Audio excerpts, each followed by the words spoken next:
Good evening, everyone, and welcome back to our 2MK Mish-Mash Monday Training Battle Lounge for Street Fighter V. If you want to join us, you can do so by looking for 3 rounds, first to 2, with character select off, and looking for my name, Rune Siren, when you get there. I have Rillian on stream as well, and we are going to be getting into some corner stuff, and she can let you know all about that as I get going. This week we are looking at something that came up due to a trip to locals. One of the things that is more difficult for people to grasp at the beginning of the game across multiple characters is the concept of corner control. Corner control in this sense referring to once you've put your opponent into the corner through any of your various methods or mix-ups, but you are no longer going for pressure because you presume that that's going to be a problem or because you've pushed yourself out in some way and it's just not advantageous enough for you. Let's assume your opponent's character has some good defenses, or you just happen to know that they're willing to go straight to their invincible option or just do something strangely random that might lead to bad situations for you. You might not want to actually press on them anymore, but if you don't, your options become a little more limited. It's harder to play footsies in the corner because your opponent will tend to have different reactions to things. They know that they can't walk backward, they know they can't get out of certain things, but they're much more likely to try to jump over your head.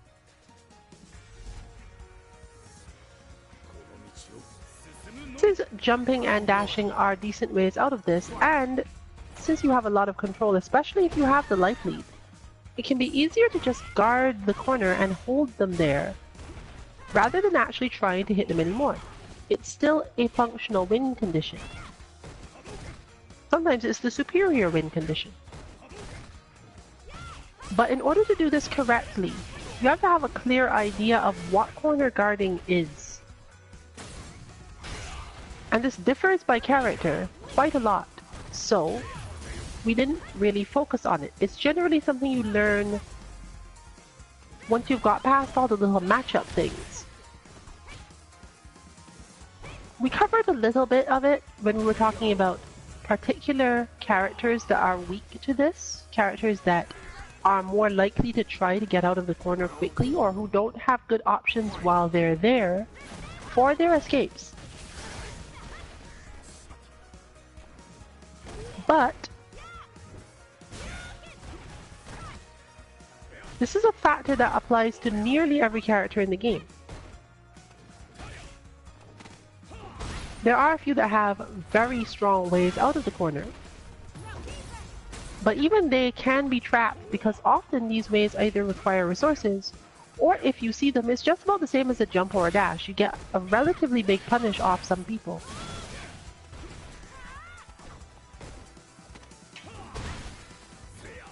So let's look at the first aspect of the corner guard, and that is anti-airing.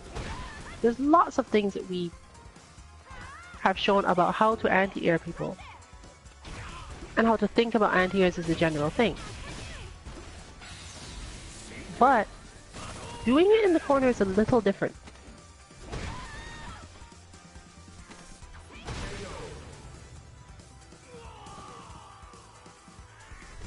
Your opponent no longer has control of the space, but they get the option of jumping backward with their character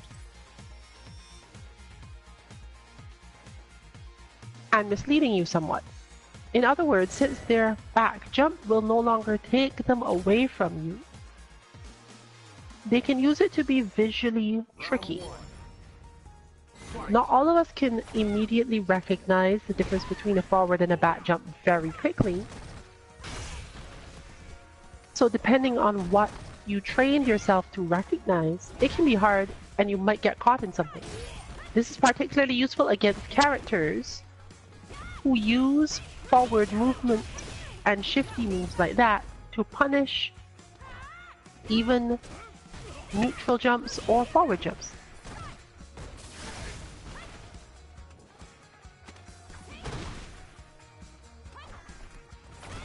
Similarly, standing too far away can be a problem for you, or if you use an uppercut character, you're often trying your best to be really ready to twitch at the last moment and have things as needed. Might not be enough, so you want to be ready to see your opponent leave the ground. But if you do this, especially with certain types of moves, you may whiff entirely. And your opponent would not only get a chance to punish you, but even if they don't get that, they often get a chance to get away regardless.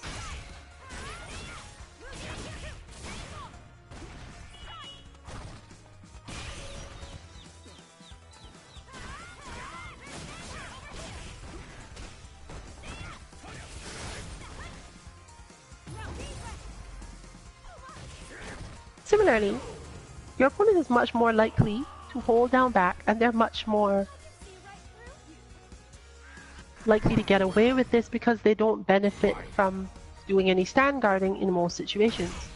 So, it's easier to get overheads on them, but as the person guarding the corner, you also don't want to be moving around too much, which means you either have to have your guard down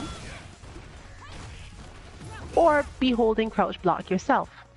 For most characters this is not a big deal, but for a few, depending on your reaction speed and how twitchy you are as a whole, this means that the character trying to get out of the corner also has the option of using their overhead. If the two overheads are of similar range,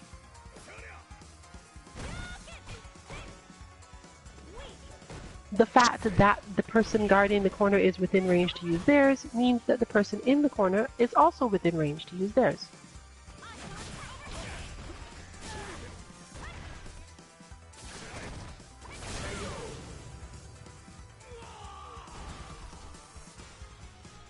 But you should notice how limited your opponent's options become once they are cornered, primarily because they no longer have basically any control over the spacing, other than to hit buttons to keep you out.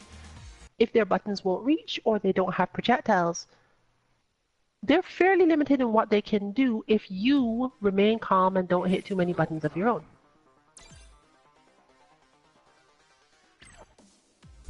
Yes. That is a problem I have. I either find myself not necessarily hitting a lot of buttons, but either I just keep trying to pressure them or move in or do something just so that we're not sitting there, or because I effectively feel like I'm disadvantaged by more or less sitting there because my reactions are eventually going to be wrong, and I'm eventually going to get slightly too settled and miss my reactions or something to a jump out or a dash throw or whatever the case may be. So I tend to have trouble effectively maintaining control of the situation, even though the other person is in the corner.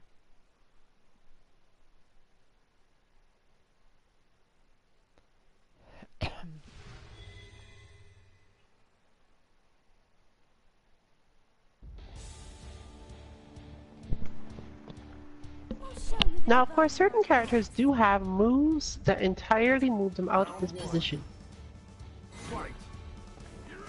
and that are more difficult to anti-air, or, depending on if you were trying to deal with them footsie-wise, are functionally impossible to anti-air.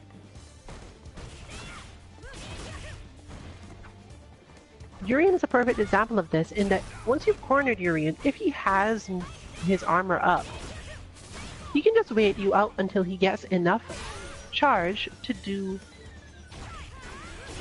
his own violence knee drop to get out.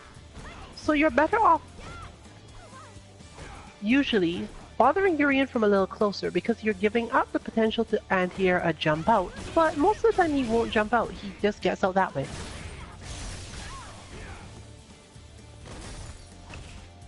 You're a little better off, therefore, preventing the entire situation and just dealing with the lockdown from there. Furthermore, if he is armored, then regardless of your character's skill at anti-airing, unless they have a multi-hit anti-air, he's going to hit you with the violence knee if he chooses to use it as an attack instead. You may be able to turn this to your advantage, but most of the time you cannot.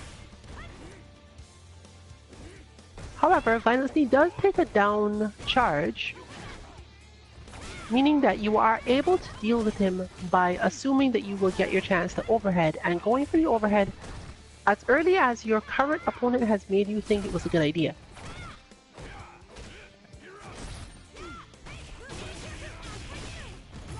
The main thing about corner situations is that it is also character and player dependent. There's a lot more to it in terms of studying how your opponent chooses to get out of the corner themselves than anything else. Manipulating that situation is generally how higher level players win those interactions.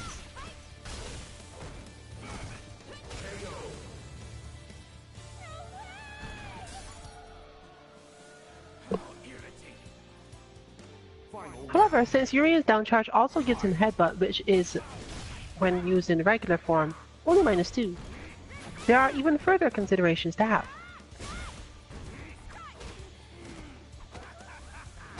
It can be tempting, therefore, to just pressure the character until you win that way. But it won't actually make you any better, and improving against characters like Urian is hard as a result because it feels like such a binary experience. You're either winning because the person's defense is bad, or losing because it feels like it's good. Therefore, if you push too hard, as shown here, the result is most likely going to be that you can't hold on to them nor keep track of them.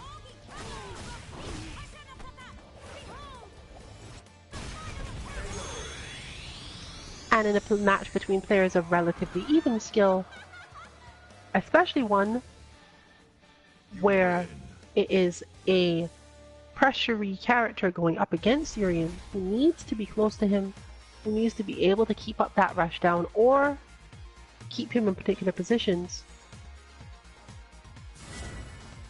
Urian ends up at advantage because of the relative ease of escaping as opposed to the difficulty of the reaction required to stop him.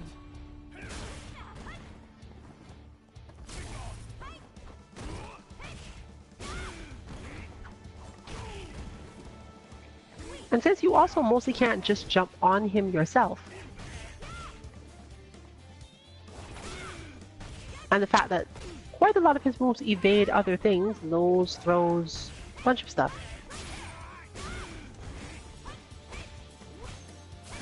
it can be really hard to keep him there if you're not really careful. He has a lot of good corner escape options.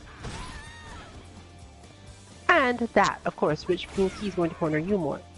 Fortunately, Urian's pressure after that moment isn't so good that it's too strong, but a good Urian can corner trap you at that point. Bison is a similar character, and both of them have to make you think about, when I've gotten the knockdown in the corner against this opponent and I have the life lead, do I need to do anything?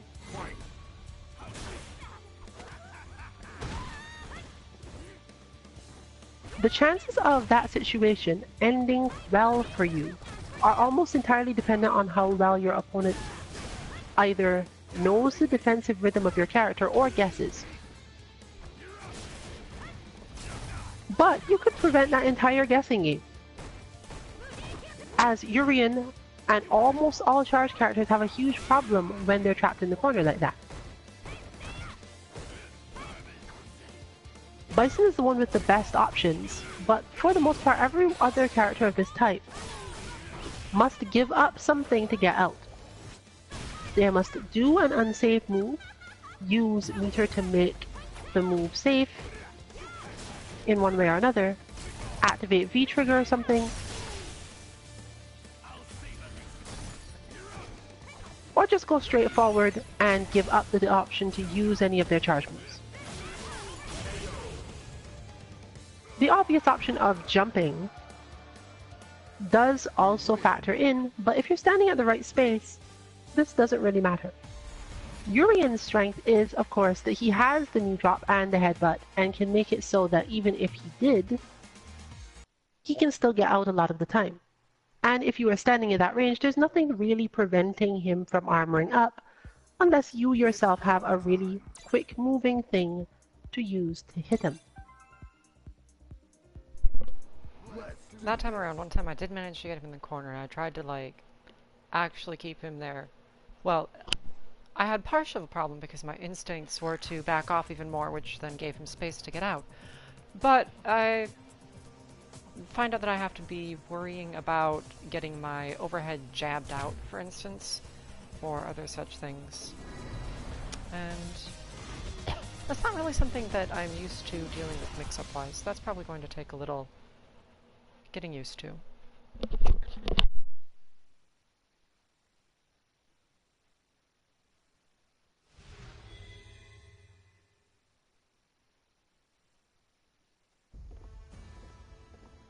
Round one.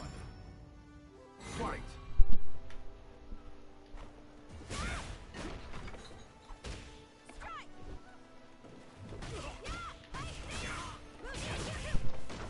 Characters with good command throws tend to have much better corner control. But this is because of a complex set of interactions that can be difficult to understand at first.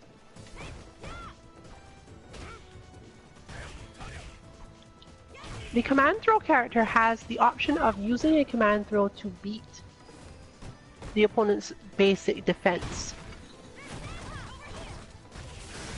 Their opponent therefore will want to attempt escapes a little bit more, or throw invincible moves a little bit more often.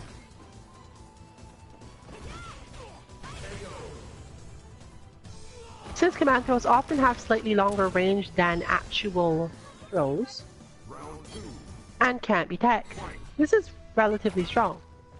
However, they have the downside of being extremely easy to punish and made even worse in this season. If you jumped, you basically have them. If you dashed, which is not something a lot of people do in the corner, but you could still do, you have some good options there too. So, the next part of that is that if the opponent is not as likely to do anything except jump, the command throw player has now the option of using their regular throw, which tends to recover quickly enough as a pressure tool that they get to use an anti-air on the person who tries to jump straight up.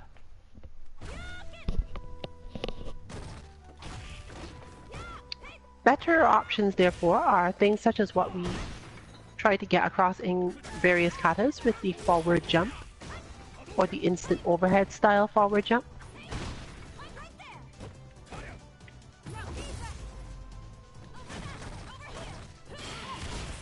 Or, depending on the way that your character's buttons change based on whether or not they're neutral jumping or forward jumping, you can set up different things. You might be surprised to know that quite a few characters have different frame data on the back jump version of one of their moves than they do on the forward. Meaning you can get away with using a lot more stuff to stop certain anti-airs from your opponent.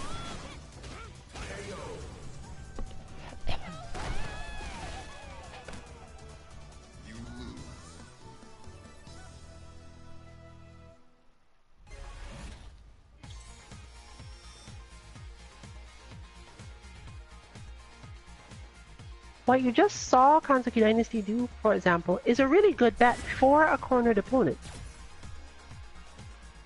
They block one move that should be punishable, but they weren't expecting that because they weren't expecting you to put yourself at risk.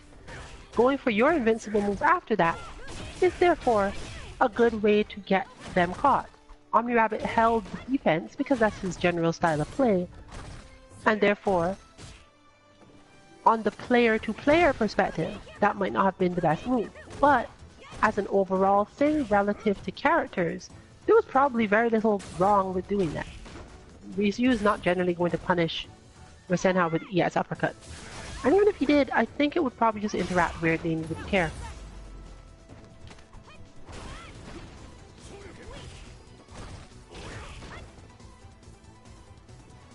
Therefore, things like ranges of your character's sweep, speed, and strength of your opponent's jump buttons, your ability to do effectively cross-up anti-airs or air-to-airs, all of these little things really help you understand how this plays out. And why people end up being able to throw you in the corner after longer periods, even though technically there's no real reason they should have gotten away with that.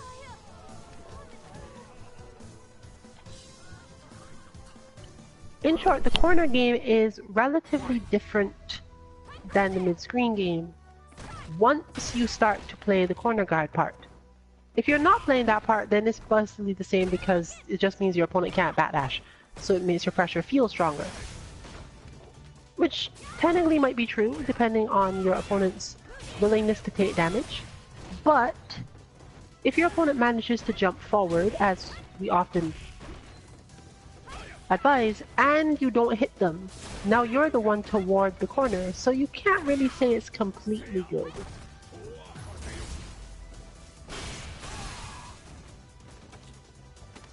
Since each of these things is very specific to character, you have to spend a lot more time learning it from that perspective than for others. Final round. Fight.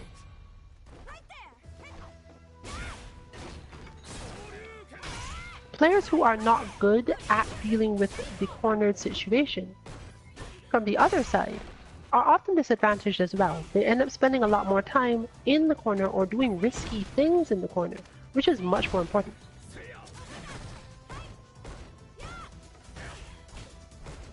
Reading your opponent's intentions from the corner guard position is also harder in the game as a whole.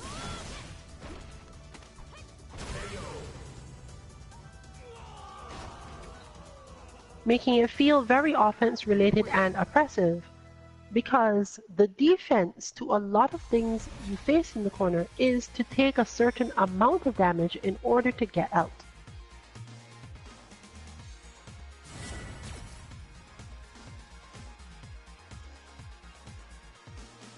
Round one. Fight. And it can be hard to change your mindset to, I need to intentionally take damage to solve this problem.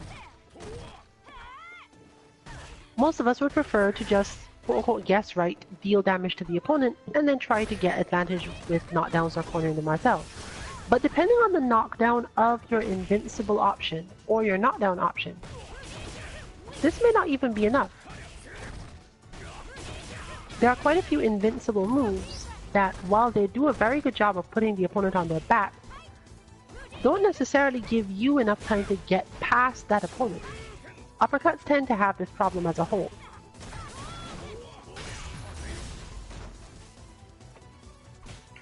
Sweeps, on the other hand, do not, and understanding your opponent's spacing relative to your sweep is a good thing.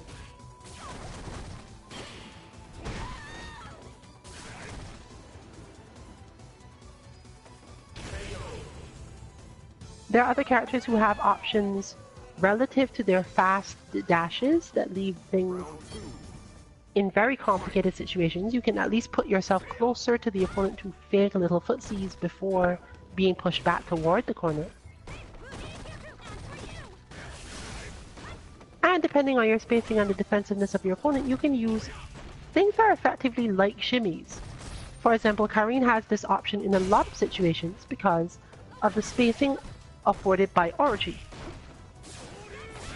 If the opponent is trying to corner guard Karine from fairly far out, she has a decent chance of just being able to Orochi them and assume, one way or the other, that if they were at a certain range, she will get away. Because they can't just decide to walk forward and throw her, especially if their character's walk speed is slow, or if they don't have a command grab that will reach. But all of this is, once again, very character dependent. You can't necessarily do this to Zangief because he has enough throw range to deal with you.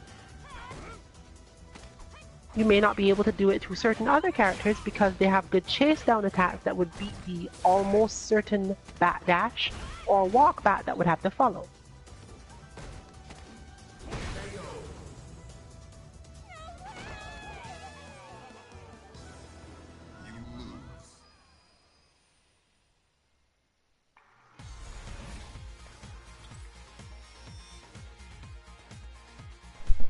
It really does feel like starting to have to learn a whole different, separate game,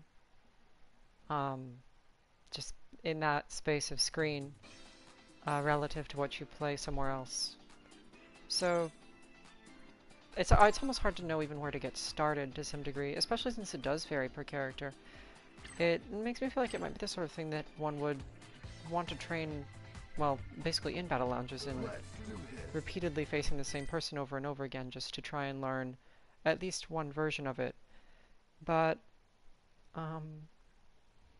just figuring out how to get started feels difficult to me as someone who, obviously, as I mentioned, has not done very well at a whole lot of this as yet.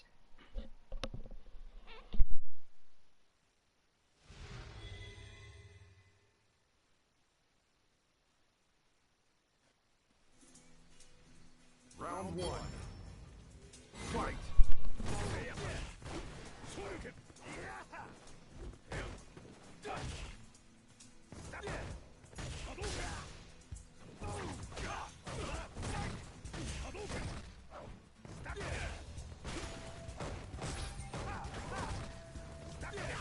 So it also feels like the spacing is more volatile or such in the corner even than in neutral, because perhaps it's just me being unaccustomed, but it feels like in neutral you have a better idea of where your opponent is going to go or what they want to do. Even if they're trapped in the corner, it basically tilts the interactions towards needing to react to something quickly rather than being a game of respacing, it feels like. At least in terms of what to expect from your opponent. That factor is actually more so a matter of, again, player matchup. For example, as shown here, this Rashid plays as if they're always in the corner. If you watch their flow carefully, they never give any space if they don't have to. Any backward movement is basically set to be the minimum possible that they could need to do to avoid, I'm not even sure, just to make the opponent not think they're completely static. And being able to recognize that in players is probably one of the most useful things for getting from silver up to the top of silver and into gold. Because when you realize that your opponent is that type of player, you can just play the corner game for the whole match, and it will inform you very heavily about how likely they are to jump.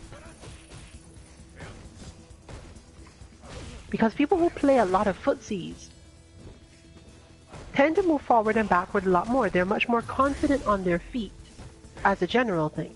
People who play as if they're always in the corner, or who want to close space very quickly with their moves or dashes, are way more likely to jump than that, and therefore require a lot more attention to your anti-airs, but of course a lot bigger reward off the fact that you get to anti-air them a lot.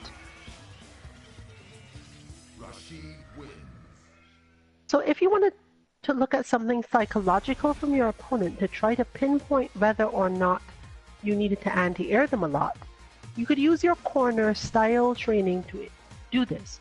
Fight them as if their current position is the corner, and see how they react to that. If they're willing to backdash and give you some space, or just walk away from you, then it's a little different than if they absolutely refuse to do this, and are likely to jump. But as with all similar things, we try to tell people not to be too binary, because the opponent's movements, if you're not pressuring them or giving them a lot to think about, can just be intended to mislead you about their style, or make sure they don't have a tell. We can see, however, that generally as soon as this Rashid is stressed, they jump.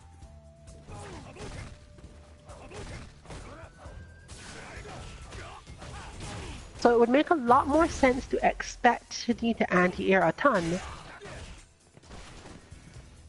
than to expect to need to hit buttons in neutral to play footsies. Until they've proven otherwise.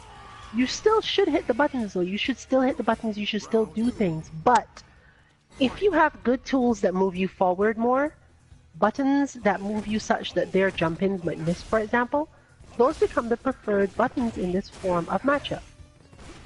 If I were playing against this person on Colleen, for example, I would be using a lot more of Colleen's forward moving things and trying to space them perfectly so that they won't be punished, with the idea that once my opponent jumps, I've completely evaded that jump anyway, and I'm not worried about being hit by it.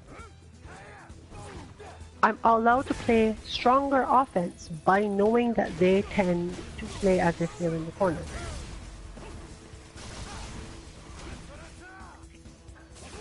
Now if they do not jump, that's up to me to make sure my moves are spaced correctly.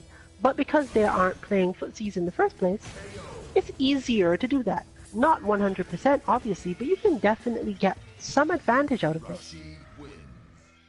This is also partially what creates a certain perception in top play where players that don't like to back away are more susceptible to certain moves than others from other characters. Chun-Li players get to use a lot more of their towards heavy kick, for example, and Ryu can do more solar plexus strike if perfectly spaced, simply because the opponent is not likely to move too much from their position, but they also aren't likely to set up certain things.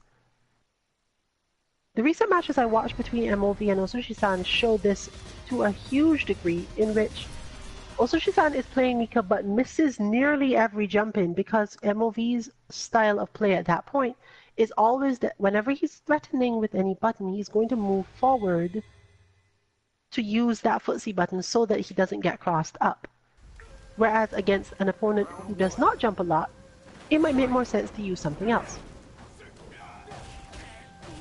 So for example here, if Cosmic Wolf decided to play this match by hitting crouch medium punch, hitting crouch medium kick, trying to pin down this Rashid or hit stand medium kick, this is all going to fail terribly, because there's just no way to hold a person like that in those positions, and holding your own charge is just work.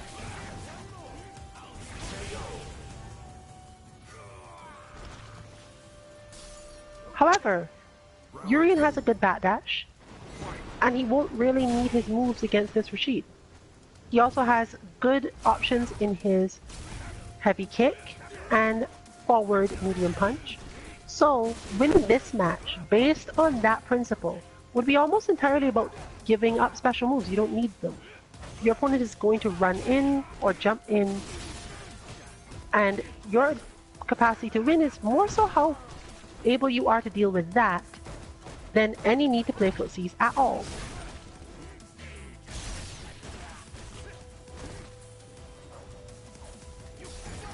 Urien's superior sweep also helps in a lot of punish situations where other buttons or moves would normally be needed, but by not having those moves available anymore due to the same thing, you just have to settle for your simpler option. Urien has a good, really long sweep. It does a decent job of substituting for certain moves that he can't do while playing like this, so just use that. In fact, this match can be won by timeout, because the opponent is relatively pushed into that situation. They don't want to make a mistake, they can't afford to jump, but they can't afford to get out of the way of too many attacks either. So it ended up being a reaction to their final forward movement, which came up almost exactly at the moment that they lost the life lead.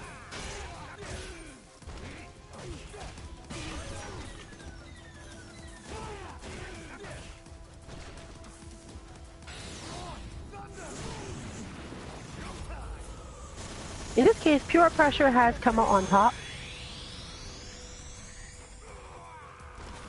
But that's the sort of thing you can remedy in another match. Or use Urien's instant jump like kick to not necessarily solve, But when you're under this particular form of pressure, the technique to be used for it is usually to just jump forward or jump back, light kick or light punch with your character, not because you won't get hit, but because it will mess with your opponent's combos. If you've been knocked down and your opponent jumps as part of it, don't stay on the ground, you're just going to get hit. Especially if you don't have a ready invincible move. Learning to get out of those situations by doing that is probably much more useful to you.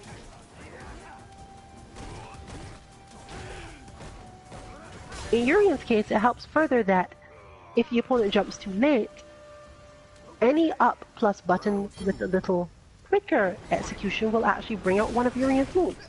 So you don't even have to worry about it. You're already in a good situation. You're already charged up and ready to go, and could just solve your problems that way.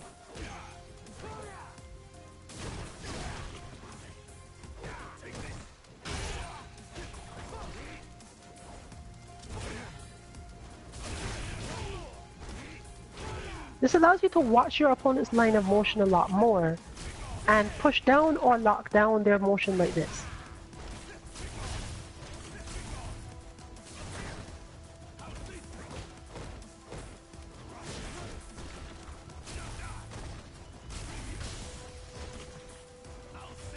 This is actually the basis of most zoning style Urian play, which is what balances the character. You can't actually do a lot of Urian zoning style play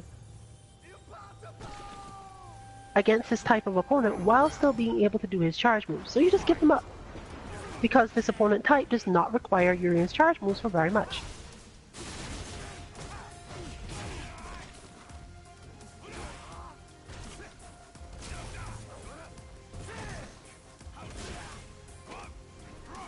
And those few times where you do need them, it's almost always because your opponent has given you enough time to do them anyway.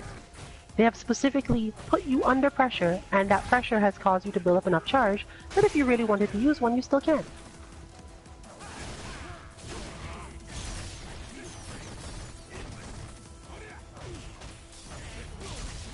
In that situation, what fell short was, knowing that this opponent plays at that all the time, Oswald did not backdash, assuming that there was going to be corner guarding to do.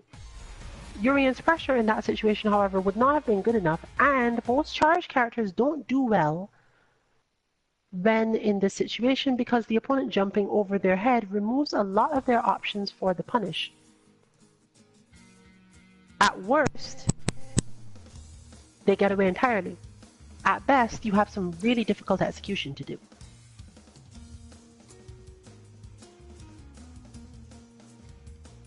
Fortunately, not every character is actually complex or skilled enough to set that up. Rashid is definitely one of those characters who can absolutely escape from the corner in lots of different ways, and you have to watch for a lot more in timing into the air movement. With Zangief, for example, you don't care. You watch when Zangief goes up and you basically know where he's going to come down. Ryu and Ken get some air tatsu options, but for the most part, you just wait longer and do the same move. For most characters, you just wait longer and do the same move. For Rashid, you might have to think about it a bit more.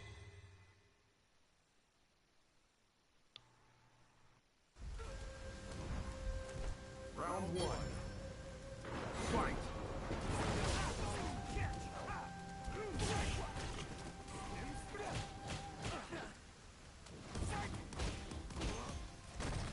Alex must play this matchup similar to how Urian does.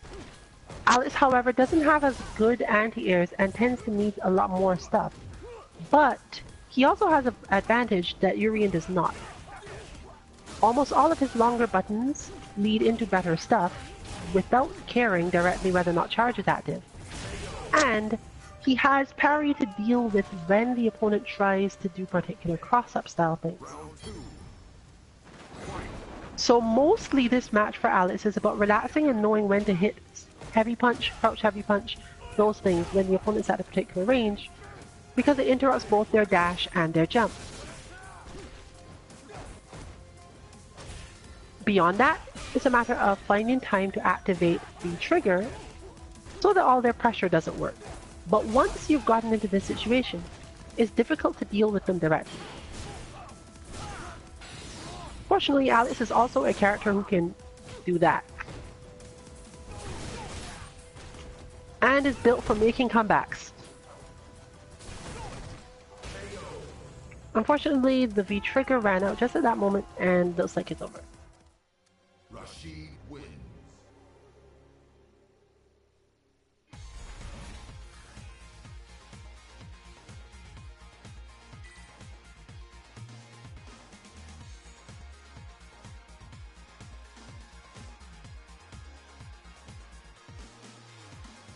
However, there is of course a different type of corner guard. That is corner guard when the opponent is pressuring you. When you understand that their pressure will come, and that you have to make a very split-second decision about how to deal with it, or whether or not to devote energy to trying to get out in the first place. Lots of pressure that is corner-based is around the idea that you will be trying to get out of the corner.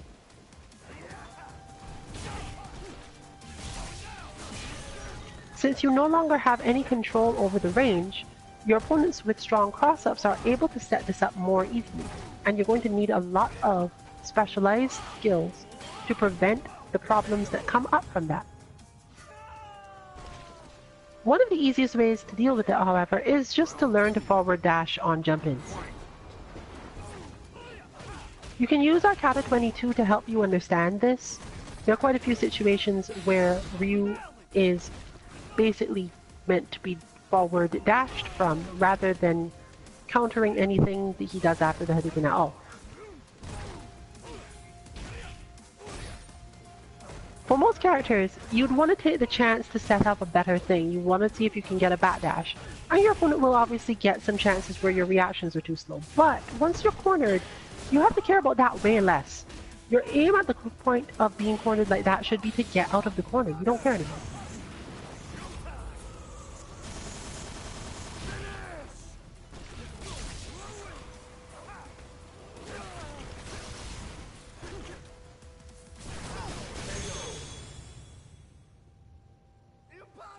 Therefore, at that point, when you know that your opponent is most likely setting up an ambiguous jump, your best option is literally just either anti-air immediately, or in almost every case, forward dash. There are very few characters that can punish you for doing that, and you get the advantage that your opponent is now the one in the corner, and exactly one dash distance away from you. Because in order for the cross-up to have been ambiguous, they will have to land exactly in the corner at that moment. And if you happen to know what that distance is, you can literally learn a whole bunch of specifics about how to deal with it. It isn't a particularly complex thing, you can just practice it outright.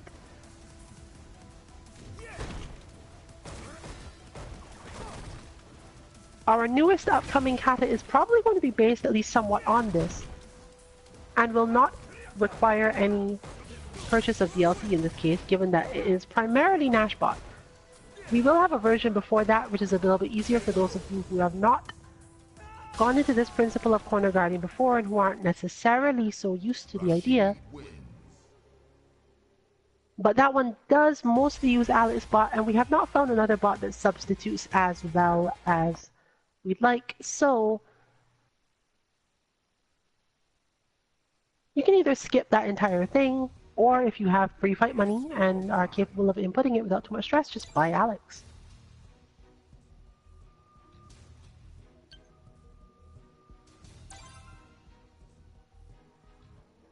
Let's do this. But again, as this is so specialized and so character dependent, it often tends to require a lot of notes and a lot of ways to go through lots of experience with a single player. Learning basic corner control is not really something you do by trying to play in ranked or even casuals. You might get to test out new ideas, but then you're still going to need to test them on someone. Since this is one of the things that blocks people from advancing too far into silver rank, because of the mindsets that go with it. You might want to take some time once you've gotten to silver and people are probably more willing to fight you. We do still have a little bit of issue with people who are going to dismiss you for basically not having a high enough rank unless you prove yourself. Hopefully you will be able to prove yourself and make them stay on, but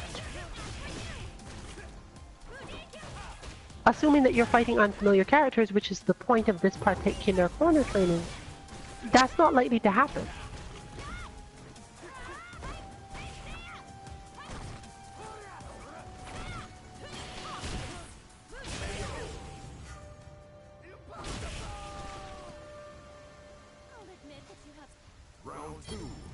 Now, when higher level players talk about Karine having relatively weak anti-airs, this is actually more so the sort of thing they're talking about.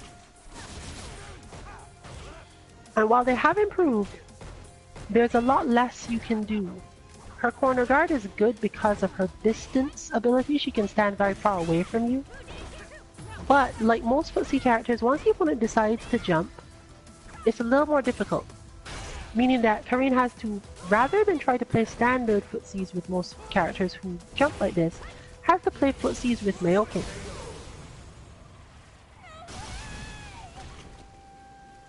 Kanzuki Dynasty has learned a long time ago that dealing with certain types of cross-up, Ken, who is the other bot you can use, at least for this part of it when you're playing mid-screen, is resolved primarily by when Ken is not doing anything and you don't know if you can hit him or not, use Mish-Mashing so that when he jumps, he whiffs entirely. This doesn't give you advantage, but it does prevent a lot of situations. Forward dash and seppo are also useful, but they don't necessarily help outright because the opponent's position on the screen is different based on how far you seppoed and which move they chose to do. So, since Karine doesn't benefit from being far away as much as other characters, given the specific nature of her anti-airs, this may not be your best option. Overall, therefore, if you are unsure that you could open the player up, if you can't play footsies in the first place, her Mujinkaku and her Mish-Mashing are much stronger.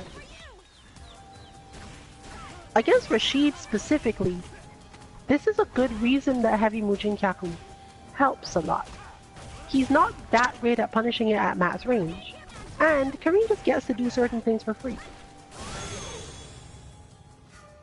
Learning to therefore figure out the exact spacing to give you max range puts pressure on the Rashid player instead of yourself.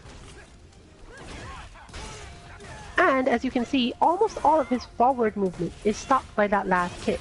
So by the time most Rashid players have reacted, Karine is still at heavy advantage.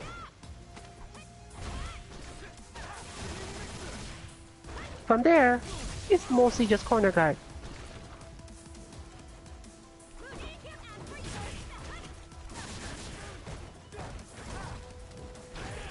This will make Rashid players slow down and play defensively enough to give Karine the rest of her options back, which is mostly the reason we give advice about anything. First order strategies are relatively easy to work out. If you know your character's move is better than your opponent's response, you use that move. But what happens when you can't do that anymore? You need a way to get to your first strategy again so you can hold advantage as much as possible.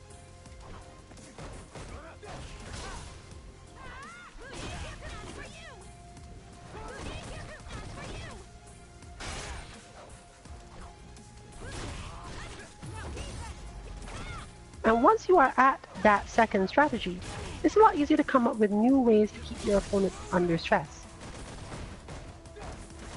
So even though you can't necessarily win from this, there's too many risks involved, understanding how to learn from it will take you forward a lot faster than just trying to pressure and hoping that they don't manage to kill you first. That was difficult. I was not good at stopping using the Mujinkaku at the point where he had shifted. But I remember obviously from the explanation that he does tend to not give space in all his plays in the corner. But I almost ended up feeling like if I was that close to him and I didn't like have him currently clipped with my crouch medium kick or something, I was probably in trouble.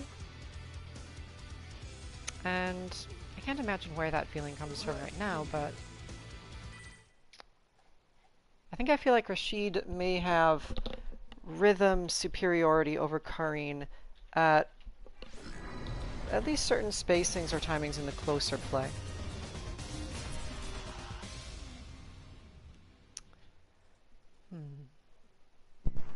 Characters with that form of forward movement, especially multi-hits that don't knock you down, get a decent advantage against Karine because Seppo will move her into the range of their move without necessarily triggering a move of her own in time to stop them. Often the best you'll get is a trade. Now, if the move in question is also unsafe, Karine wins out by slowing down and occasionally blocking said move. But this often means she has to stand close enough to be jumped at. All these little things make differences in those interactions. Rashid, therefore, is probably her worst enemy with that specific playstyle in mind because he can win by jumping, change his jump arc, and just do spinning mixer. And even if he fails the spinning mixer, he's still safe and in her face. Something not many characters can claim to do.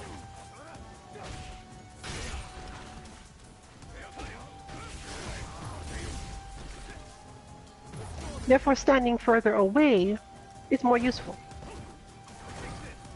This tactic has actually been developed as a response to Chun-Li a long time ago by Mago, who basically made most people rethink the difficulty of the Karine versus Chun-Li matchup by just staying further away from Chun-Li. While it's not necessarily a great idea to try to use lightning legs on Karine without perfectly spacing it, if you do, you get to mix up with air legs a lot, and back then air legs was safe. Technically it still is, depending on what you're doing. And Karine doesn't benefit that much from it. However, if you just stay entirely out of that position, it doesn't matter anymore. This is the other method for doing this. You can slowly push your opponent back if you realize that they don't have the speed reaction required to do a throw invincible move, or they just don't have any. Both tick throws and dash up throws against opponents who can only really throw tech or backdash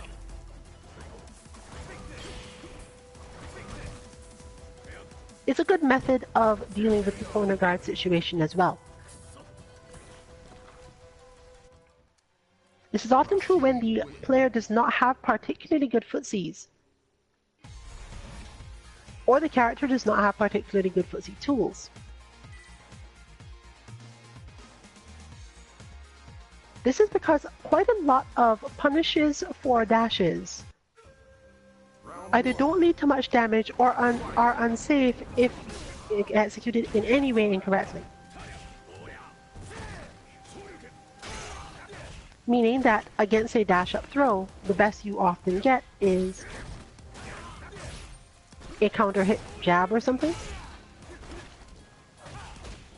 And this is again a point where the strength of a character's buttons in particular ways, and how easily they link into other things, matters a lot. Certain characters lose a ton of advantage when they get into that situation of having to tech a throw and be pushed back out of the corner, even by that amount. This may also depend on opponent, but again, a lot of this is character dependent, and you have to learn it specifically as part of matchups. I wouldn't necessarily say it's the first part of a matchup, but it's the first part that we obviously can't cover with a bot at all, without making a specific bot for every single corner escape. which wouldn't even be all that good because, again, it's also player matchup dependent and different people will do it different ways.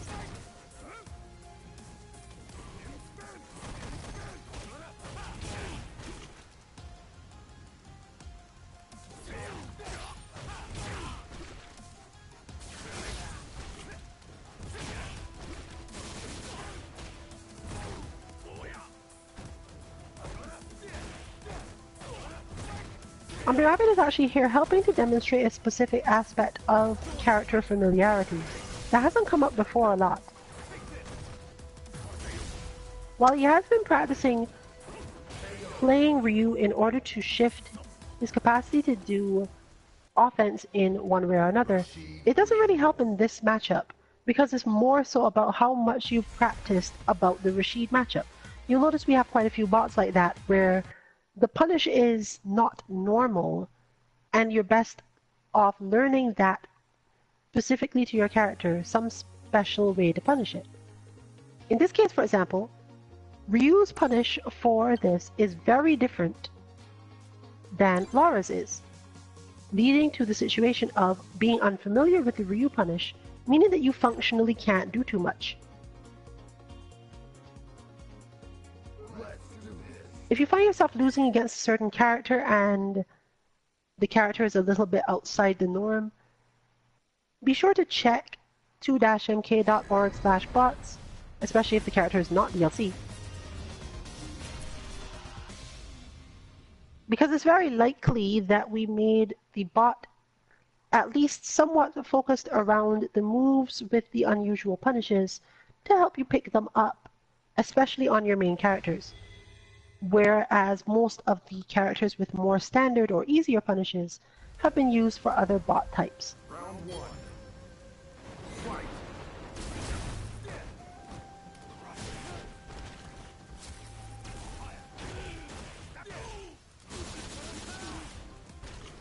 So right now we're seeing a change in the jump-in methods used by King Reborn, which is a great adaptation to the way that things went the last time. Rashid does have some good ability to get to and deal with Urian from fairly far out. But Urian's anti-airs are very adaptable. He's a character with a lot of range on them without actually risking too much missing the opponent. He also has a much stronger game if he completely ignores the opponent. And since Cosmic Wolf is way more willing than nearly everyone else to just backdash out of situations, especially in this matchup,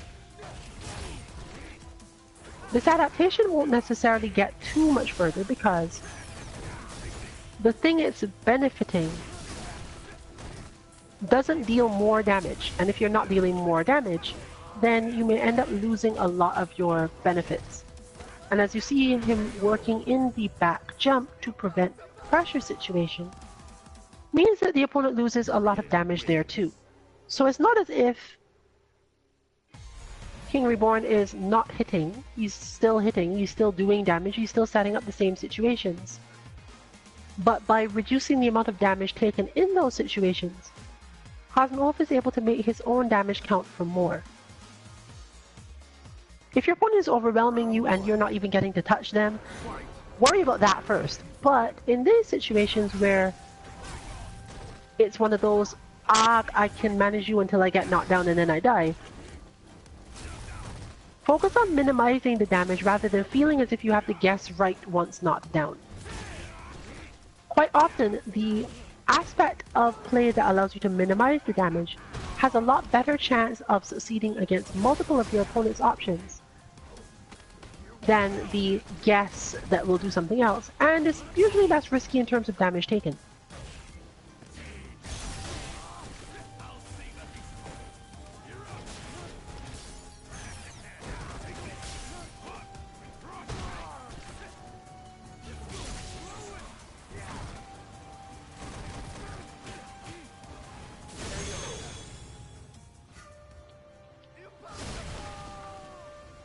Similarly, in that situation, King Reborn would have been better off going for corner guard on Cosmic Wolf because Rashid can corner guard Urian better than most characters can.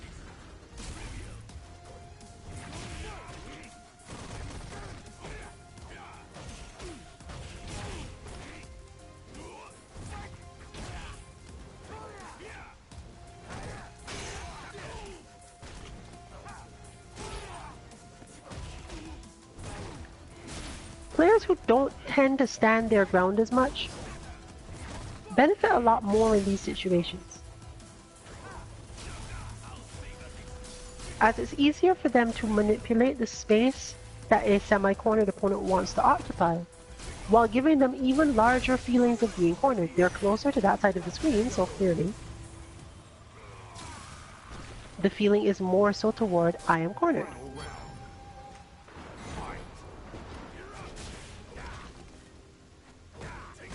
Players who tend to push forward on the opponent more move the screen and make themselves more vulnerable to jump-ins.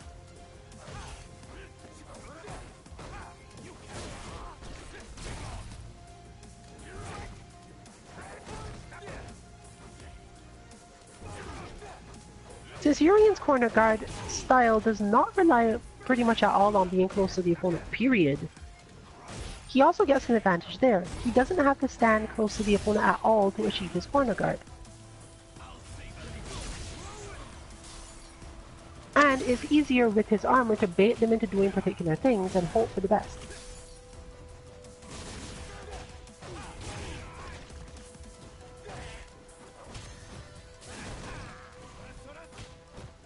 The other good thing you'll notice is that if you are fairly confident that your opponent is trying to corner cross you up, holding forward on wake up, or what is forward until they jump, can be a solution in itself.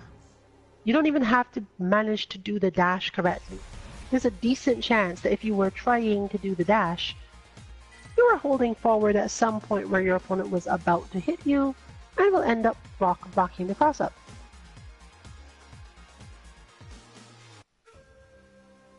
Round one. Fight.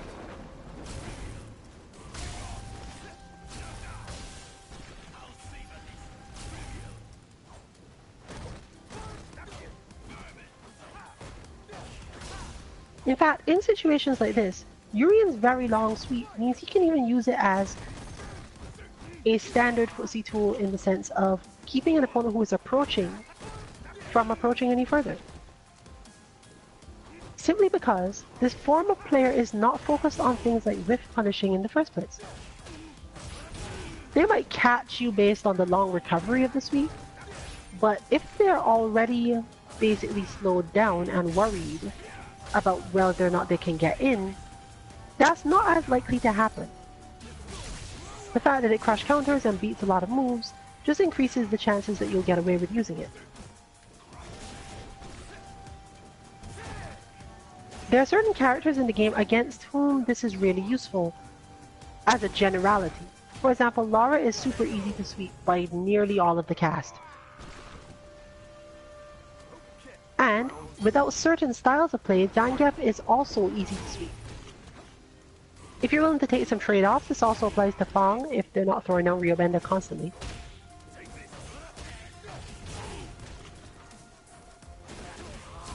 And if not for the amount of damage you take for doing it, it also applies to Kami to some extent.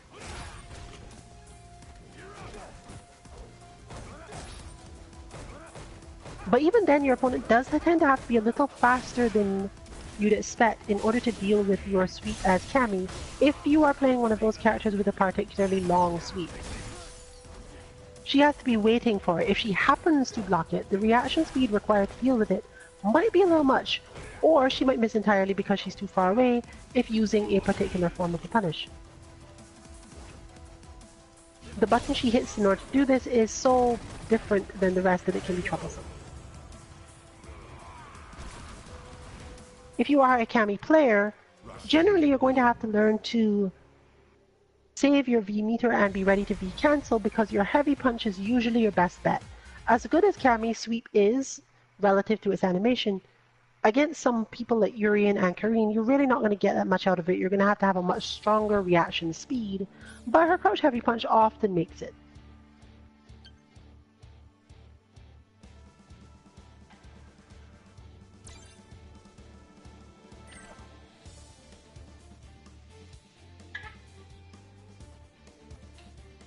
So thanks to King Reborn for joining us. That was not requested or anything. But here we are.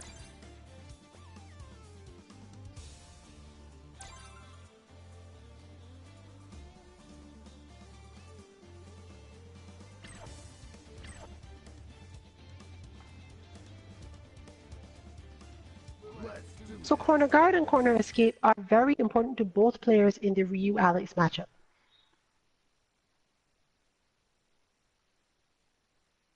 Alex's ability to corner guard Ryu is relatively low. He will normally hit Ryu's escapes, but he won't do a lot of damage, and he won't generally manage to put Ryu back in the corner, because his moves will tend to push Ryu back to mid-screen, and things will work out that way. Ryu can't wait too much on Alex stuff because you have to have really good reactions in order to do it, so you have to be a little preemptive and hit him with your overhead, or go for sweep, of all things, from weird situations, and all those little clips. So you have to be fairly creative with Ryu in order to do this.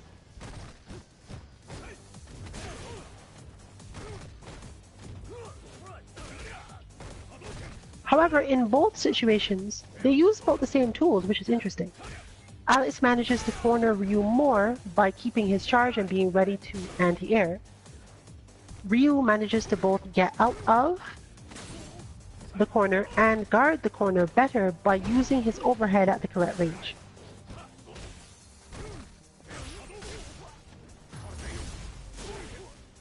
And to be ready to jump for air-to-airs or air-tatsus. Air-to-airs to keep him there, and air-tatsus to escape. This is interesting because it's also the part of the match where Ryu's main tactics against Alex all lose their meaning. Everything else that Ryu does against Alex in mid-screen becomes weaker by far when cornered. Therefore, you have to be able to switch your mindset entirely from one to the other.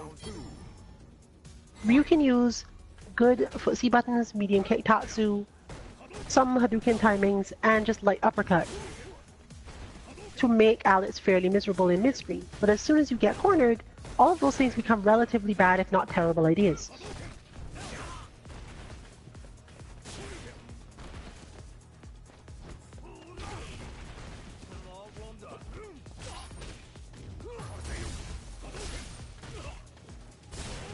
So you go from needing to have very strong reactions and a lot of daring to a mindset where you spend a lot of time watching what's going on and trying to feel out the right moment to do a very specific, very unsafe move with a big payoff.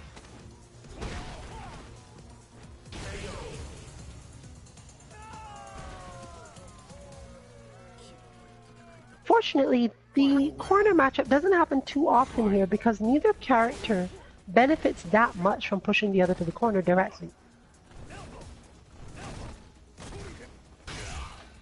Alex does benefit from this, but he ends up pushing himself a bit too hard and getting into a lot of Ryu's stuff. And he can't walk forward while trying to set up his other stuff.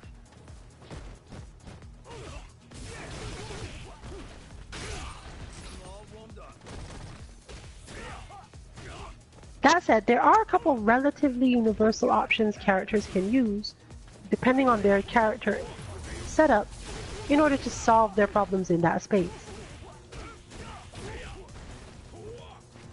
For Ryu, if he believes he has the space to get away with it and the opponent is approaching, yes, Tatsu is very strong here because it will push out a lot of opponents and not all of them have good ways back in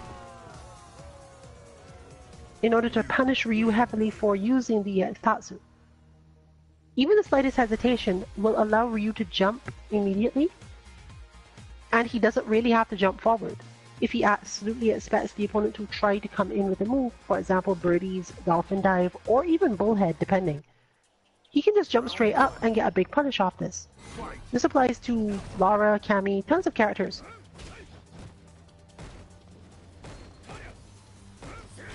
There are other people who get punishes, but the punishes tend to be weak. On the other hand, they do tend to keep Ryu in the corner, so he might not want to spend the meter on it in that case. It has a lot to do with how many things Light or EX Tatsu will beat out of the other player's arsenal to make that decision. Alex as a character tends to run into Tatsus rather than defeating them, so against him it's a decent option. But Alex's moves also have good enough startup that you shouldn't worry too much about this from the Alex side. In other words, Once Ryu does it and you block it, Alex is normally fairly equipped to punish him. And he can, with certain amounts of resources or awareness, get some pretty heavy punishes.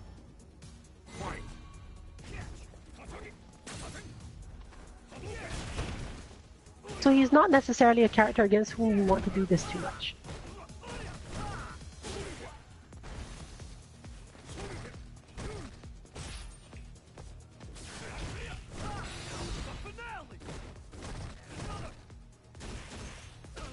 On the other hand, he is a good character against whom to use both Collarbone Breaker, Forward Medium Punch, and Solar Plexus Strike.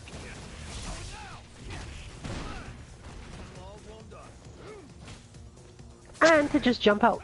It's much easier to jump out against Alex than it is against most characters because of the way most of his hurt boxes and hit boxes work on his moves.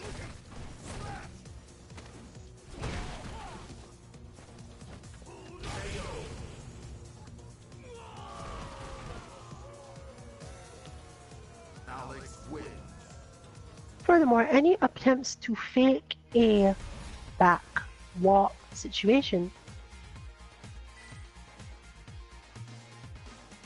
tends to mess with certain charged characters. If your opponent thinks that you are back walking and is standing at their standard corner guard range, the only character in the game who can immediately do something about this without having to walk forward and give up their charge is Bison, who can just slide.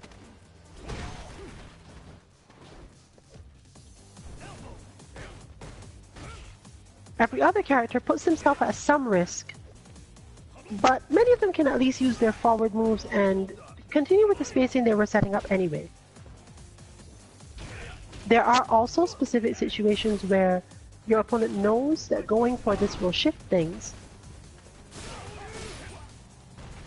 For example, certain moves where the active frames can be manipulated such that if your opponent is crouching,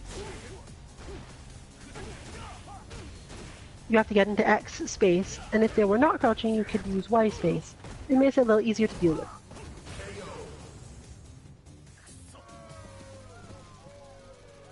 Looks like I won. All right. Round 2.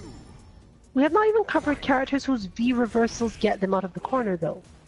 A lot of these are easy to chase down, and the opponent will set up the chase down situation. Meaning that you actually need a specific skill, and that is the ability to easily V reversal instantly off a medium.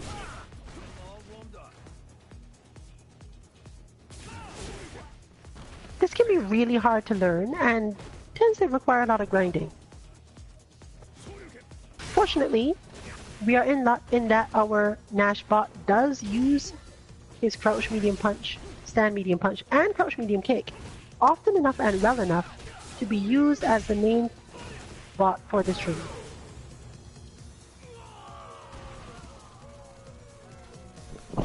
Alex wins.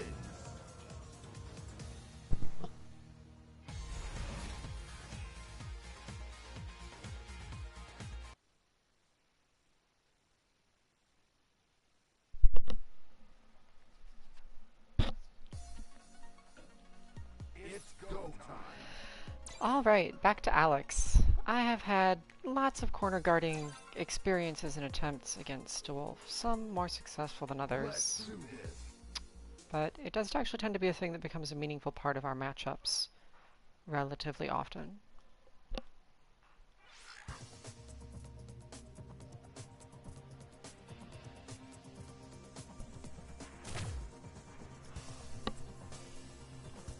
So I may get to see a bit there.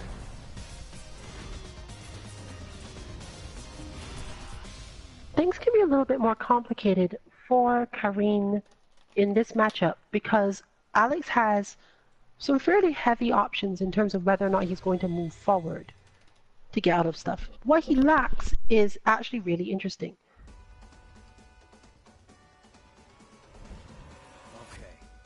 Because of the way Alex's anti-air hitbox on air knee smash used to work, Karine could actually just neutral jump or even back jump to mess with Alex's spacing and timing. The recent changes have made it harder to do this, but it depends on your opponent's reaction speed.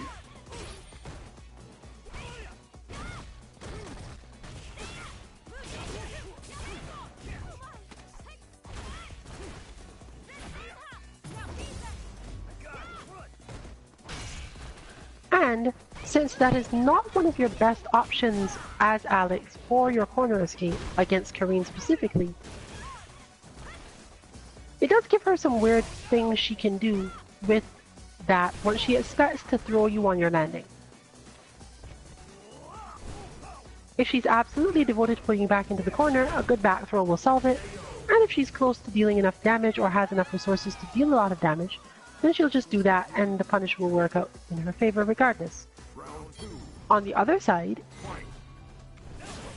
Karine's risk for doing the neutral jump relative to Alex's other moves and options is basically getting hit by air and Mish-Mash and not much else. So you can absolutely basically test your opponent's reactions in the corner by doing this. The final thing that it helps with though is that because your opponent is now watching to see if you will neutral jump again so that they can decide if to do this move, and because it is a move that can't be defended during, which is the basic principle for why Shoryuken motions are designed like that, Alex ends up really stressed out, whereas Karine is generally much more relaxed as a result of getting to do this. Alex then counters this by doing the same thing. So if you've ever seen two high-level players of this type neutral jumping at each other in the corner, there's a reason behind this. It's because one of them, their corner guard option, their best corner guard option, against Alex in general, and to some extent Bernie and Zangief, is to just neutral jump. But those characters with long, heavy kick buttons from their neutral jump also have the same option. If you stand too close, therefore, problems can arise, and they can hope to hit you out of it and then get their chance to escape quickly. However, the guarding player tends to benefit more from this fairly heavily, especially if they have enough life to soak up a couple of those hits. This is because, in most interactions, the player who had landed the heavy kick will not instantly be able to make their escape, and the player who got hit by it will be able to air, recover, and be ready for any action they take. So, in terms of straight up deciding who's benefiting more in this situation, Karine still benefits more.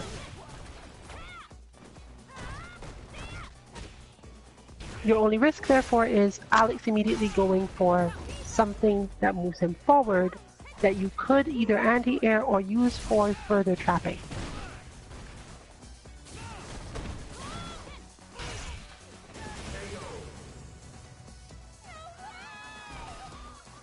Of course, you must learn the space at which to do this, but once you've got it, you should generally be okay.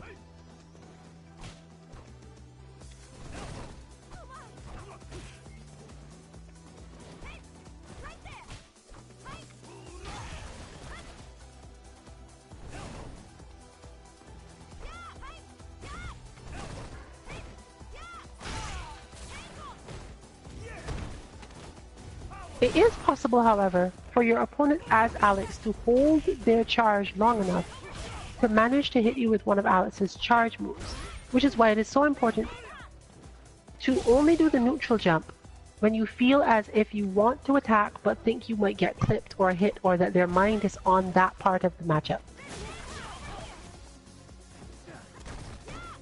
And this is one of the skills that you have to build up over time.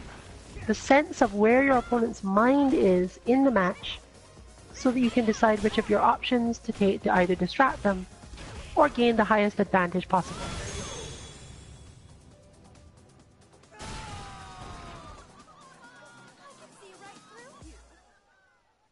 Final round. Fight.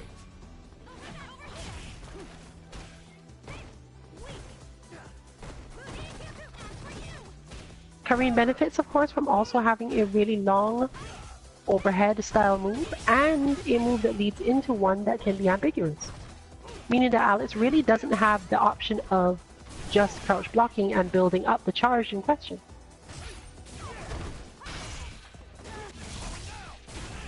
As you've just seen, when Alex is the one giving the charge situation, Karine has quite a few options, especially if her V-trigger is active, because she has a lot of moves that move her to good positions relative to him. She can then attempt to forward jump if she really trusts it, hoping that Alex will go for a throw punish and fail it. It's important that you are -2 when you do these things. Not necessarily because you can't jump out anyway, but because both your reaction and your opponents are going to be heavily tested. And any player with a good 4-frame move or something can not only stop your jump out, but often get a full combo off of you trying. At the point where your character is -3, even if your opponent does not have a 3-frame move and is stuck using 4-frame ones to punish it, it means that their 6-frame ones with good combos will catch you in your pre-jump frames and allow them to get full combos. This is the sort of level where the frame data starts to matter. So if you don't want to deal with that, don't worry too much about it. It's not exactly one of the vital parts of understanding corner guards. It's just another level of tech you can pick up to help out with it. For now, you could simply remember that if you are up against a command throw character, or anyone who will generally throw you after your big specials, and you can go for a quick startup special that is -2 in the end, do that and jump. See what happens. Especially if the move does not put you too close to them or they're not expecting it. You can even test it, see how well they react to you doing the move, and then you'll know approximately how much you have to worry about it. Since at that point your mind is not in throwing them, backdashing, or dealing with any of those things,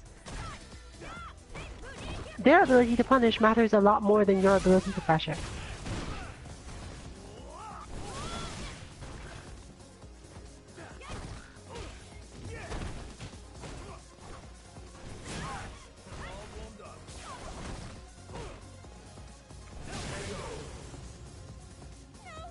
Karine has the additional advantage, of course, that if she really feels she can go for it, once her V-trigger is active and she's using V-trigger 2, she really can just parry out of that and solve the problem that way.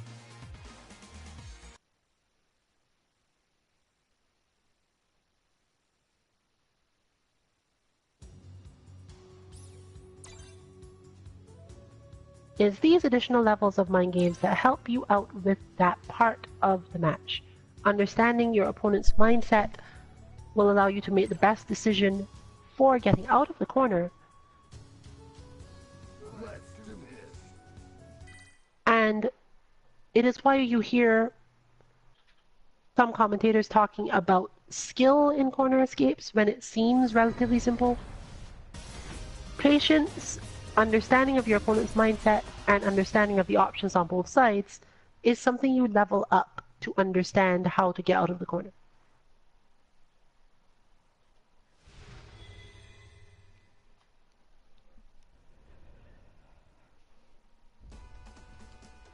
That time, honestly, I feel like I more so just had trouble keeping track of it in terms of what to do and how to handle things. I managed to get myself into a couple of bad habits as a result of sort of losing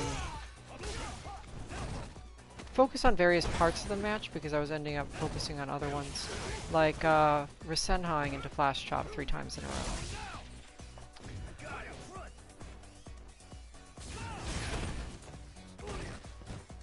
I'm probably going to need to take a while to actually review and learn this one.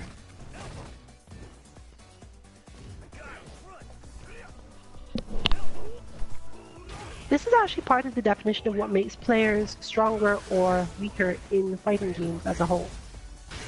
Since so much of the higher level play is about understanding the changing situations, you have to be able to switch your mindset fairly quickly between them. And depending on how frenetic the pace of the game is, you might need to be able to do that super fast. Older games feel slower and more comfortable because they're functionally slower and more comfortable. Or they have universal options that you can use without necessarily changing your mindset, and your opponent might still get caught in. Street Fighter V is basically nothing like that. It's fast-paced, requires a lot of decision-making, and requires a lot of mental space change without having nearly any universal defensive options. So while this has also increased the amount of time you actually have to guess outright, a large part of the problem is simply that if you are not ready enough to change your entire mental framework, your opponent just retains advantage, usually for pretty long. And being put on tilt makes it even harder because once you've gotten that far, you really don't have any other options.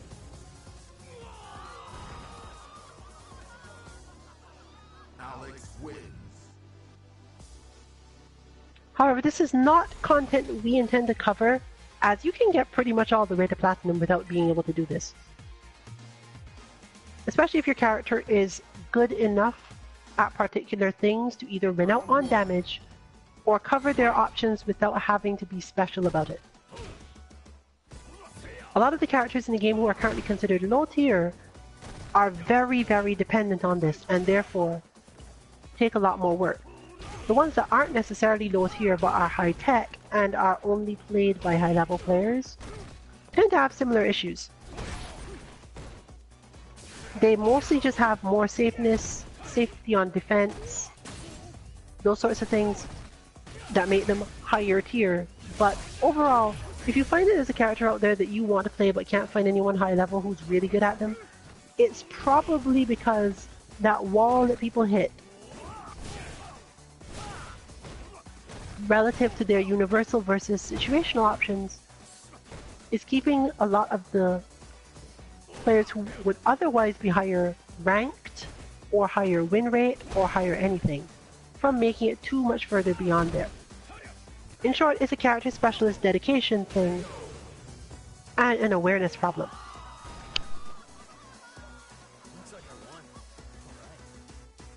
Round 2. Fight.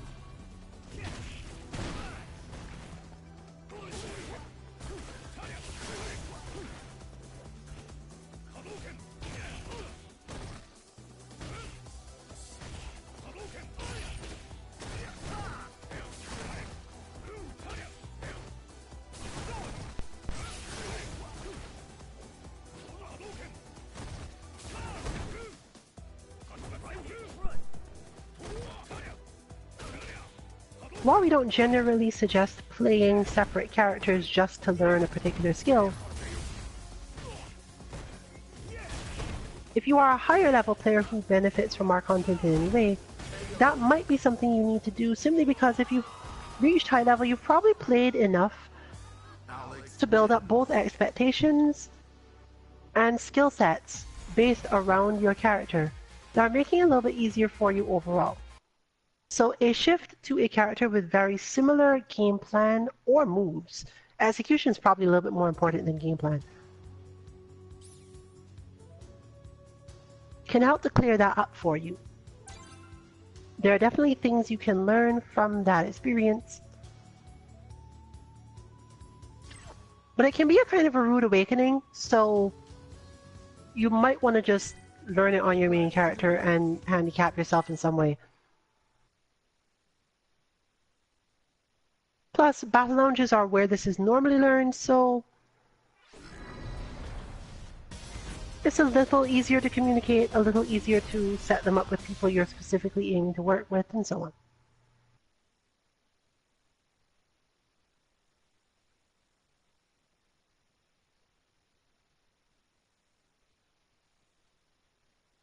There are a few characters in the game who don't have really good parallels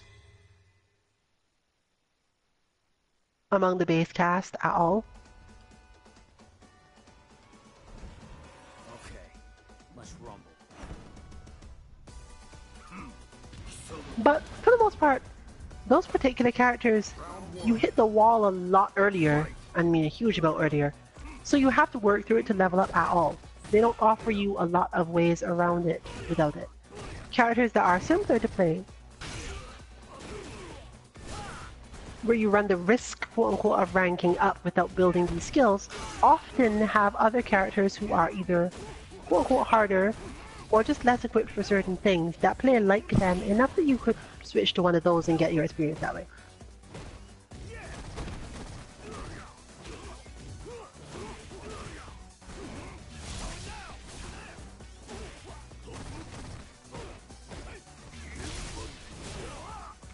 Now, as we mentioned quite a while ago, and in general, Akuma is relatively weak to being corner guarded.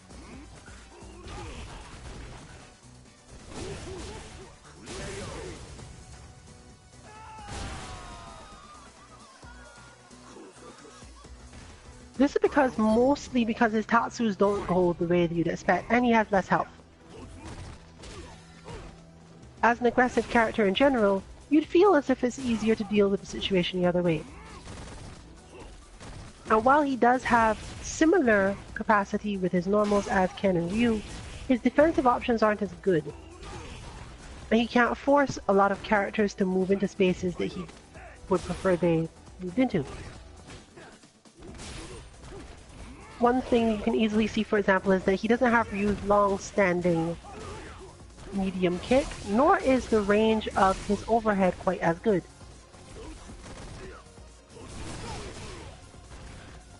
Also, it's less ambiguous.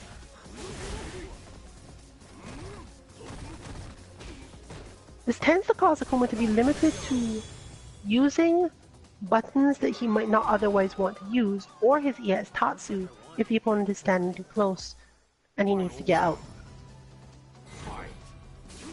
However, against players who are not aware enough, Demon Flip will get you out of almost every corner situation, if your opponent is not trying to pressure you at the time.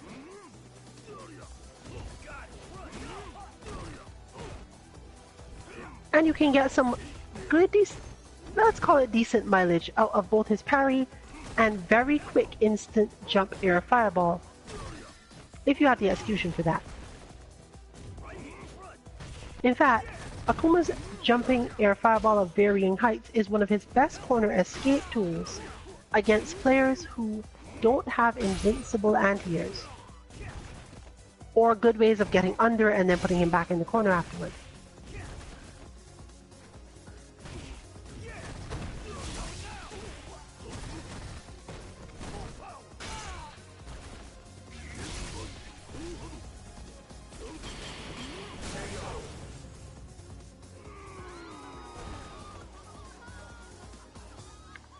Akuma also has good walk speed to try to walk forward and clip the opponent's feet with his own crouch medium kick, but the main problem with this is that he doesn't get too much off it and tends to not be able to immediately leap out and still survive. But overall, the real issue is that he simply doesn't have the health nor the V-trigger to specifically hold out very long in those situations. An opponent's big read is a much bigger deal to Akuma than it is to Ryu or Ken.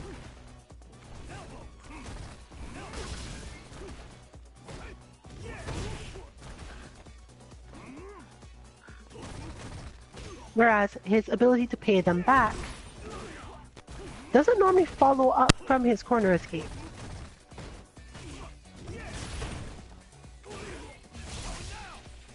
Ken and Ryu have a much bigger capacity to quickly put the opponent back under pressure without also risking putting themselves back in the corner. It's a long explanation, but Akuma lacks some of that capacity because most of the time he has to dash back in if the opponent made certain movements. And if they're ready enough, he'll end up being punished and put back in the corner himself.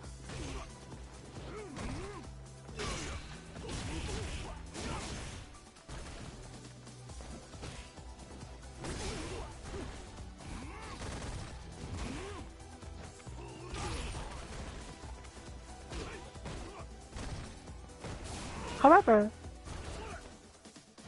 Akuma also doesn't have a whole lot of really great ways of dealing with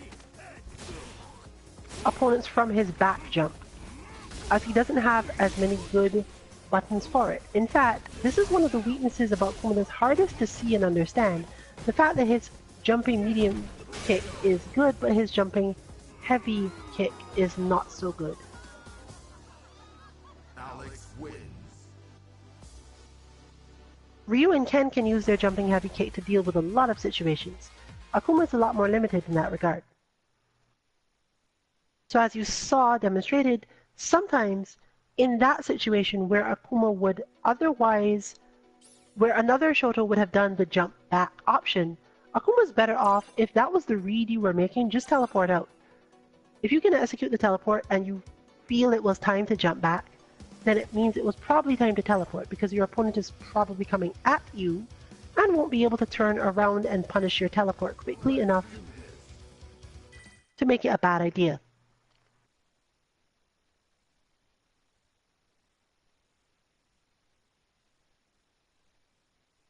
Of course, this is a much more dangerous thing than failed execution. Failed execution on a teleport is a much more dangerous thing than other things in general. So you have to be pretty on point with it. And while it's not the hardest of reads, as the move is invincible and will do certain things to get away, being chased down can be really dangerous. However, against charge characters, you have a much better chance of doing this, especially if their chase down moves are also charge moves. So against Alex and Urien, Okay, let's rumble. it's much easier to get away with this. Don't worry. I'll end you quickly.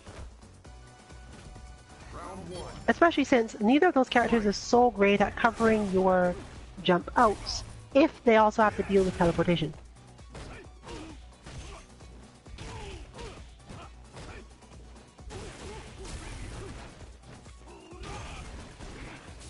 They will both generally end up standing much further away, as it allows them to cover both those situations much better.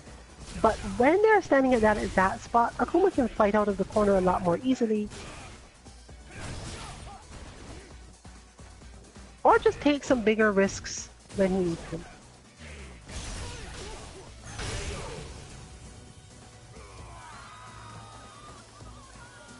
Looks like you could use more training. Round two. Fight. This also allows you to be just straight up daring with things like Shoryuken itself.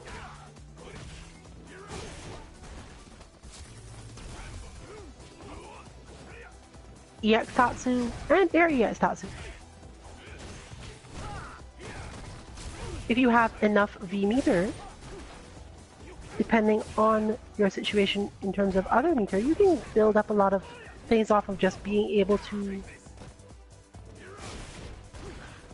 instant cancel Akuma's fireballs and similar. The reason we mention all this is because it's not really that Akuma himself as a character is too poor at getting out of the corner, but rather that if all you understand about Akuma is his first order strategy, it's difficult to build up the corner escape tools because none of them have basically anything to do with his first order strategy. Alex wins.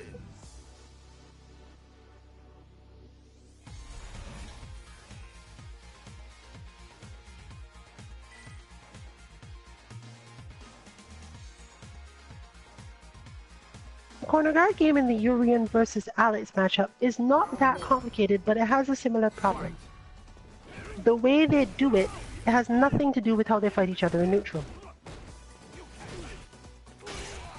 Urien gets out of the corner against Alex mostly by hitting medium kick, standing medium kick, and then jumping.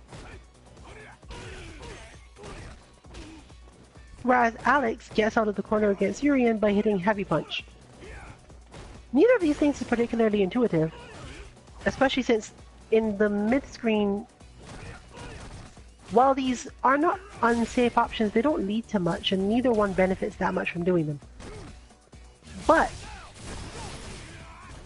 Urian benefits from being in the corner in that way, and particularly one special method. Urian does not need to worry about getting out of range anymore. In other words, your ability to hold back on the pad or stick and not move becomes a helpful thing. Alex players are not generally going to move forward and get into Urian's sweep range for no reason.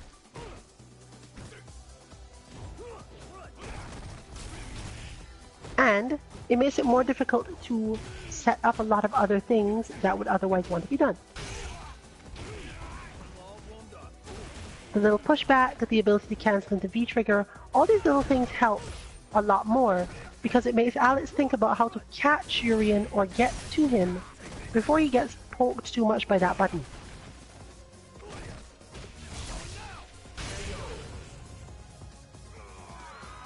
And those things in turn make it easier for Urian to get out.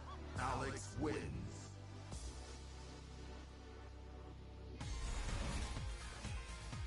Extra armor similarly helps, but you can read a lot of Alex's movements in that way for the same reason.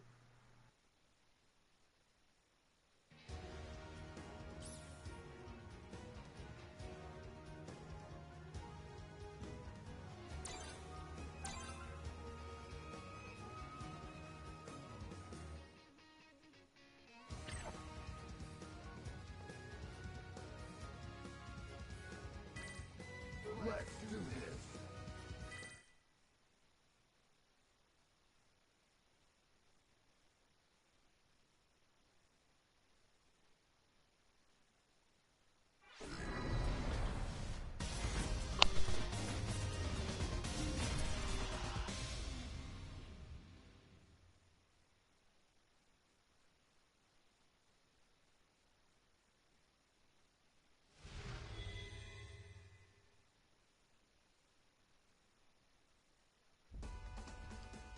Round one.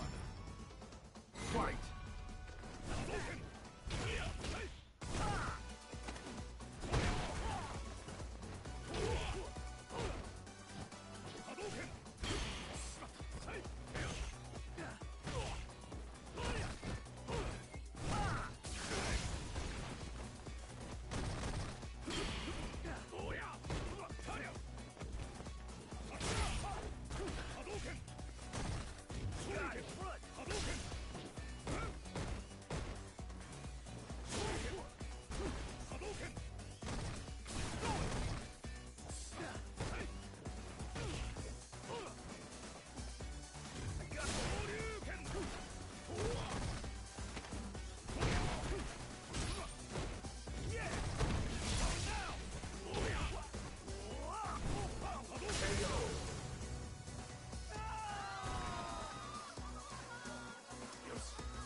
Round one. Fight!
Okay.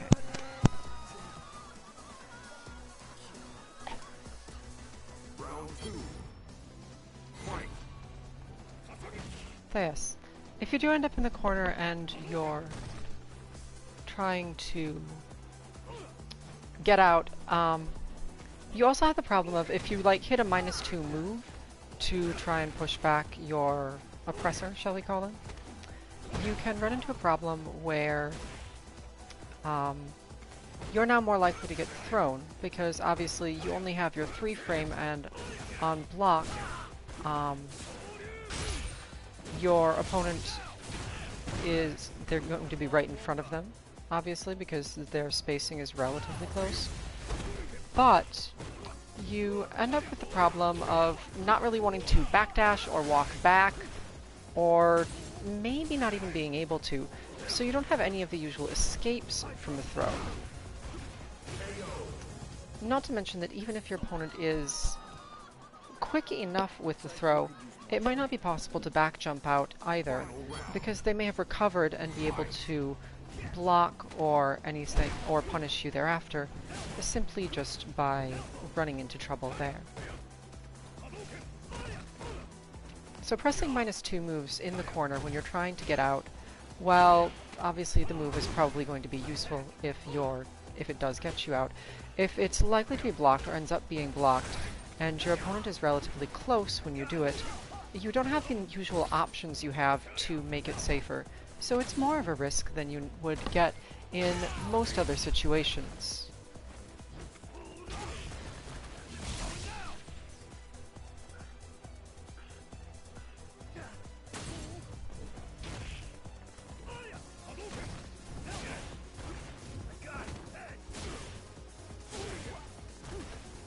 This obviously has its own effects on your available options, and depending on your character, may make things noticeably harder, if that would be otherwise a useful button in the spacings involved.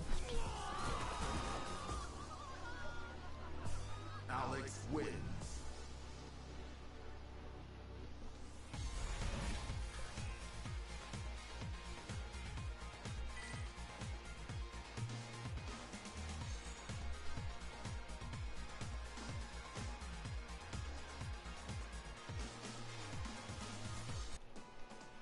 Round one.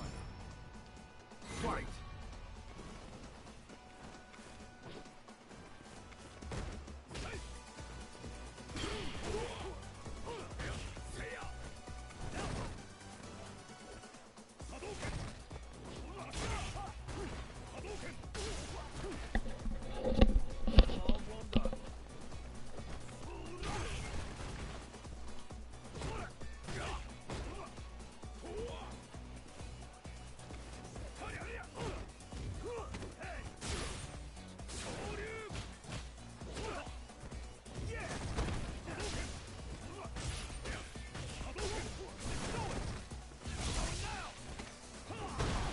And because obviously a throw can both give you damage and put you right back into the corner, as well as giving your opponent a chance to reposition themselves and reset their corner guard, it can end up being very disadvantageous.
Your corner escape options are also therefore informed quite a lot by how much health you have relative to your opponent.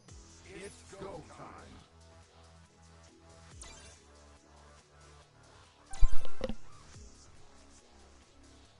Let's do this.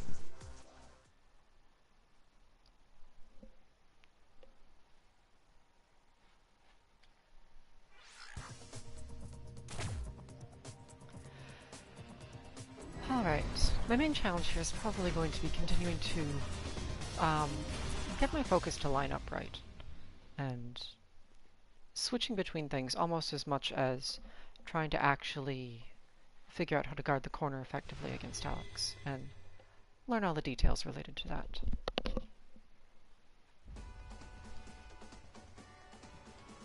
Round one. Fight.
Round two.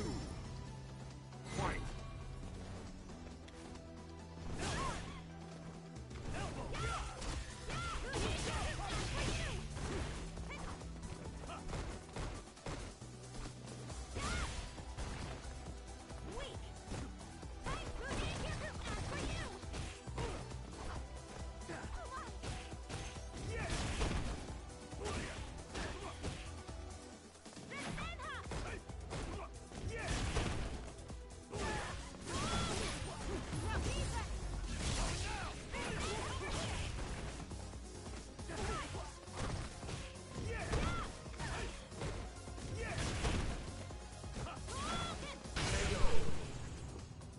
As you would guess, characters with good walk speed have an easier time holding control of the corner situation, because it's so much easier for them to get back into a good position when the opponent tries to jump out.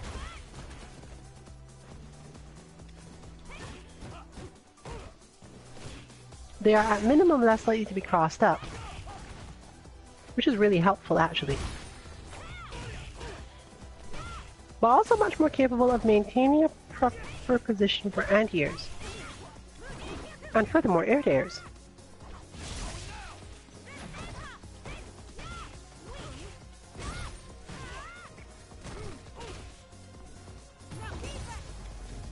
It's hard to overstate the influence and importance of walk speed in that situation, but some characters who don't have good walk speed, you should not necessarily discount just because of this. They have either You win.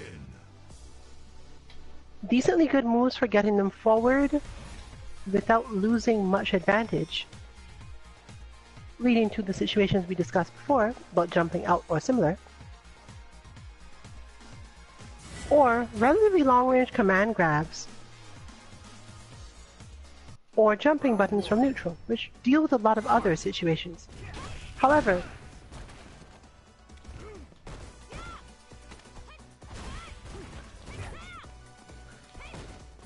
those speedy movements do often tend to give up the corner position itself if the opponent makes a hard read. So while they're not necessarily as good at guarding the corner,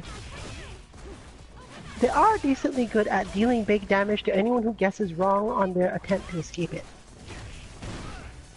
which can be just as important.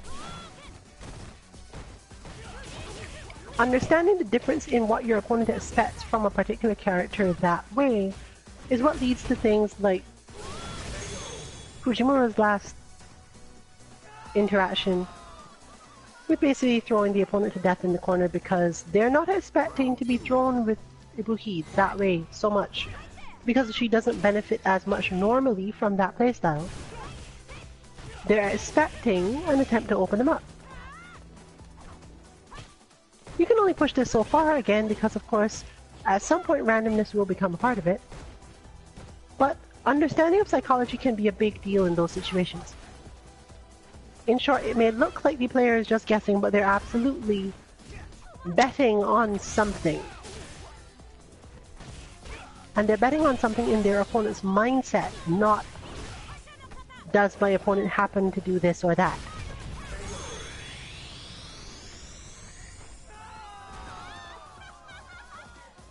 Once you master the corner guard and the mindset that goes with it, it often really transforms the way you play games like this.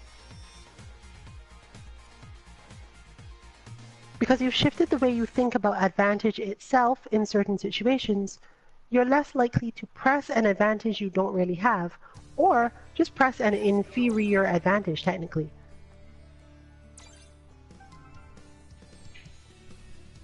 Let's do this.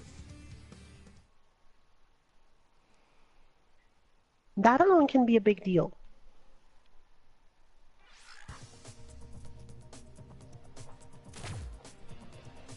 Pushing for pressure when your opponent has a good chance of just clipping you out or being annoying in some other way can cause the entire match to turn around, when attempting the corner guard might lead to you taking a little damage or being a little frustrated, but is less likely to lead to a big shift in the dynamic of the match at that moment. Round one. Fight.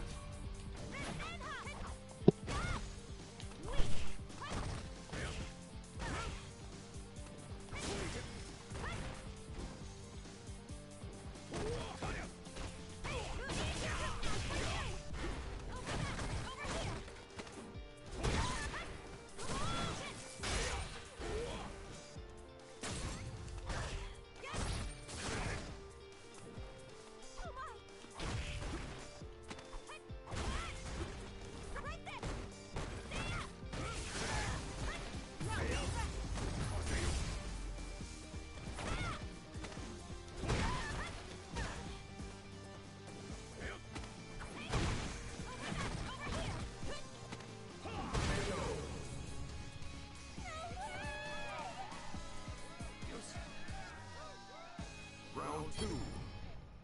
Fight. That in a way was a good example. Kazuki Dynasty went straight for a further attack after back throwing Omni Rabbit into the corner. It wasn't a terrible plan, but Omni Rabbit was already in a defensive mindset, having been pushed there to begin with. So perhaps another dash-up throw would have been more effective. But overall, the important thing is, with the awareness of her V-trigger being active, he was less likely to hit a button right there.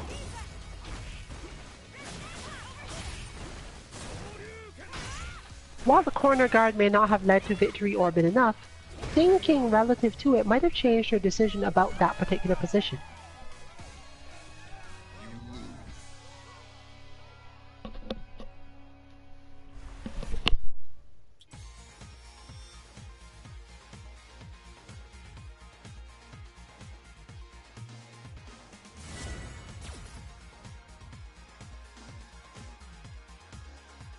Round one. Fight.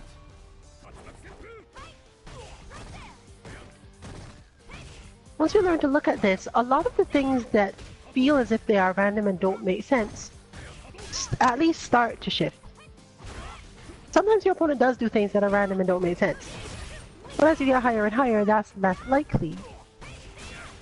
And basic human psychology makes it more difficult for people to just be completely random. It's actually fairly hard. It is to the point where some people build it as a skill. And as one of those people, I can tell you how hard it is to actually do that.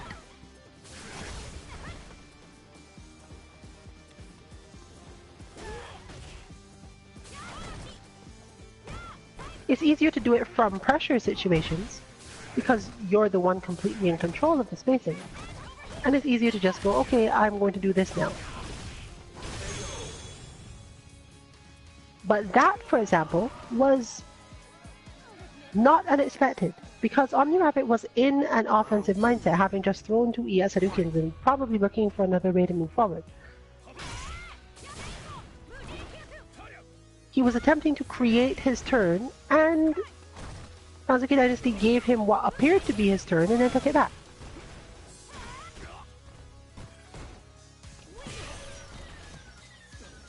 In fact, if you really look at it closely enough, you start to learn what exactly it is that makes your opponent neutral jump in the corner like that against you. Because they're reading something. They may not even understand what it is that they're looking at, but they are absolutely reading something that they expect you to be feeling that makes them go for that neutral jump. Specifically, they've managed to push you into a situation where you feel as if you should defend, which makes most of us who are not so good at very, very late throw checking prepare to be thrown just in case. We see a movement of closeness and go for, should I block or should I throw? And somehow, this results in a lot of people attempting the throw. But the neutral jump often beats this. You do have some characters who can basically go for a throw in the corner and then immediately do something, which will be a neutral jump, but not a lot of them, especially if you neutral jumped really early.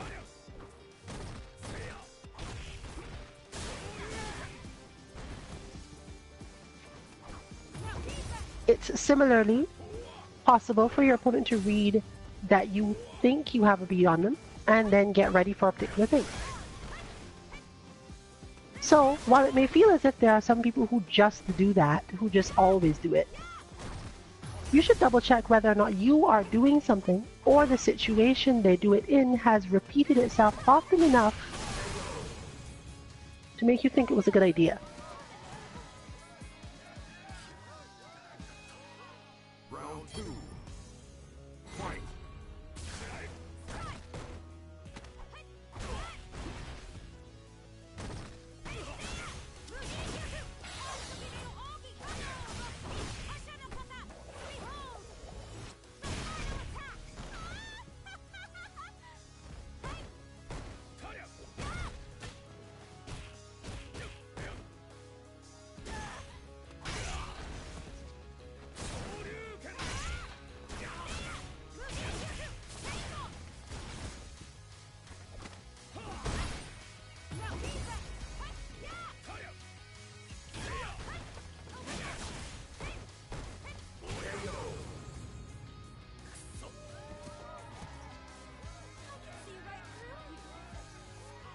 Final round.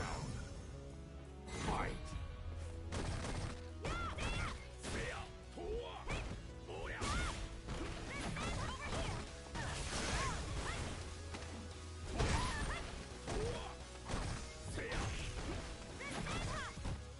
If nothing else, learning this can teach you not to be so binary in your offense, because you'll start to think about whether or not your opponent likely feels trapped at the moment that you've done something.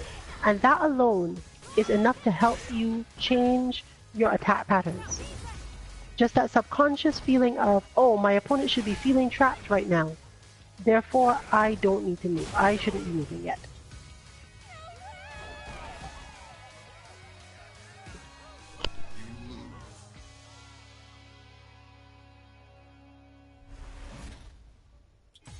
Right there, OmniRabbit basically gave me exactly that. I knew that he was in an offensive mindset. I could see him struggling to make the attack, and it's just the Tatsu I wasn't ready for, so my EX or somehow didn't quite happen in time. I'm not the best at priming that yet, which is going to be a whole skill on its own, and is more or less related to the situation shifting that we've been discussing, but my offense is somewhat binary, so it's a skill I'm going to have to develop.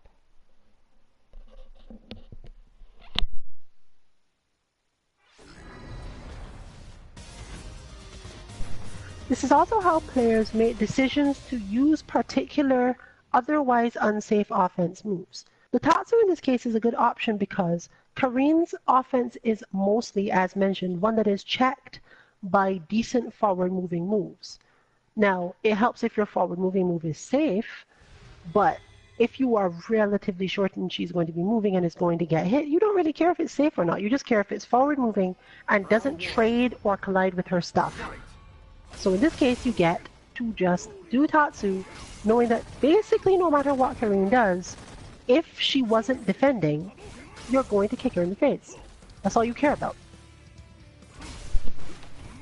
Makes me It is wonder. this ability to make those decisions that lets you clip through a bunch of attacks with stuff that isn't really safe looking or safe feeling most of the time, but can still be useful in those situations. Sometimes the hard read is called a hard read because you have picked the one option that would lose most of the time, even against that character's offense choices. And you still picked it because you were so sure that they were about to do a particular thing that it would be. So when someone talks about the hardest of read, they're talking about a move that does not win in any other situation but this one specific thing, and you did it, and it worked. Round 2. Fight.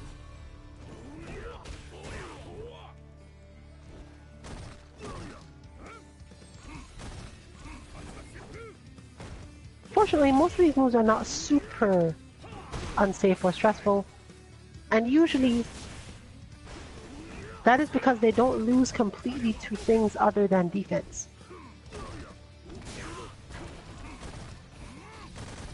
When people talk about really hard reads, they're talking about moves that generally only lose to a specific style of thing. So you still get to get away with a lot.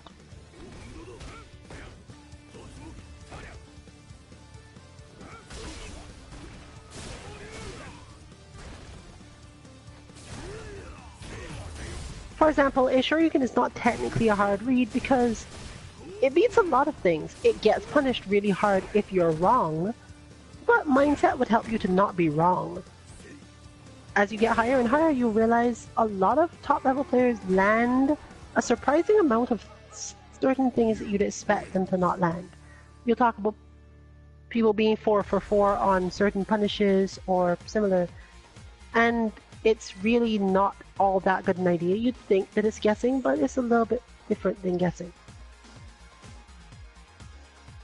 And you limit yourself a lot when you limit Round 1. that particular thought. When you go, this is just guessing. How does my opponent know what I'm doing every time? Maybe if your opponent is on offense, they're just guessing. Maybe if they haven't played you too often, they're just guessing. But if you've been having a tense match, you've both taken one round each, don't count on the fact that it was guess. If you really feel like they just read everything you did, go look back at the match and see if you telegraphed yourself earlier in the rounds or just in that round. Because it is possible for this to happen. Once again, we see the teleport managing to get Akuma out because the opponent's mindset at that point was to attack. And once the opponent has committed to an attack, Akuma just leaves.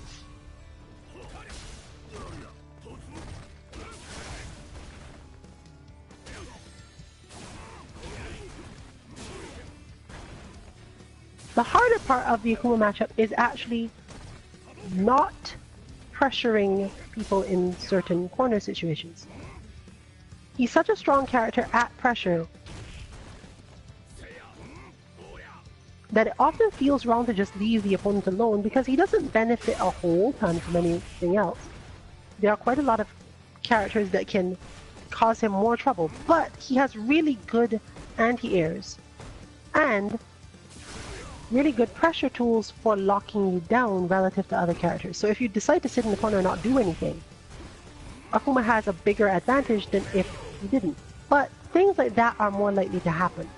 You're more likely to get jumped on if you use certain of those tools from certain ranges, requiring you to have air-to-airs on point for a lot of Akuma's corner trap situations.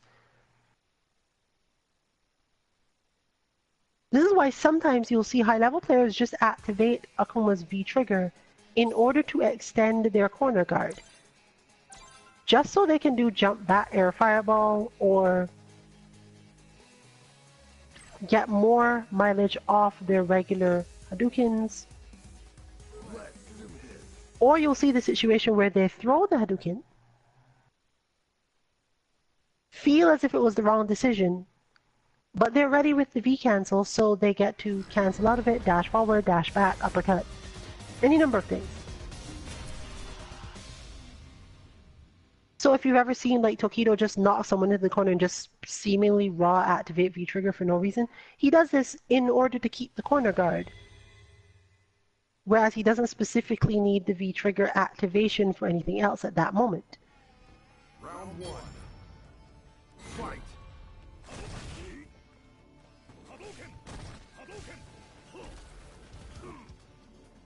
But Giant Jaeger's back, which means we're looking at the different style of Akuma in this case.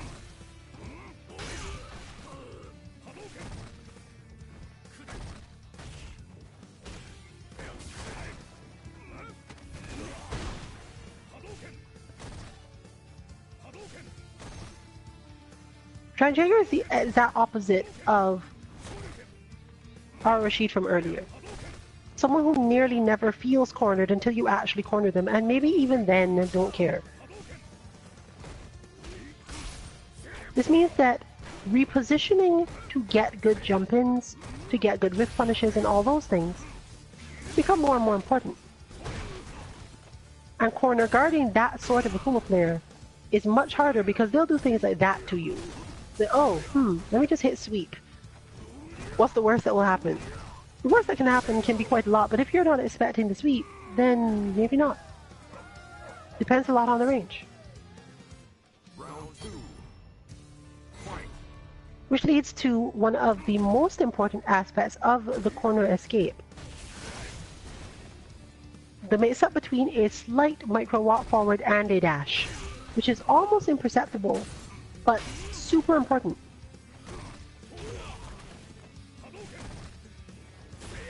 Because a slight micro walk forward can let a lot of characters space themselves for things that you wouldn't otherwise expect to be good ideas under any circumstance. But not put you close enough to be punished for dashing. Once again, this depends on your opponent's spacing quite a lot. And you're less likely to see it from charge characters, but this is one of Akuma's strongest options. Weakened recently by the nerf to his stand medium kick. But, as mentioned, his crouch medium kick is so good that you don't necessarily care. Akuma being able to get to that position where he will absolutely barely clip you with his buttons, or can dash up and throw you and you have to tech it, which is generally to his advantage, is a huge deal in his corner escape. Especially since it will make most people want to attack him more quickly and make them a little twitchier. A twitchy opponent is easier to teleport past, even if you can't jump over them. They're also more likely to get hit by fireballs and some of his other corner escape options.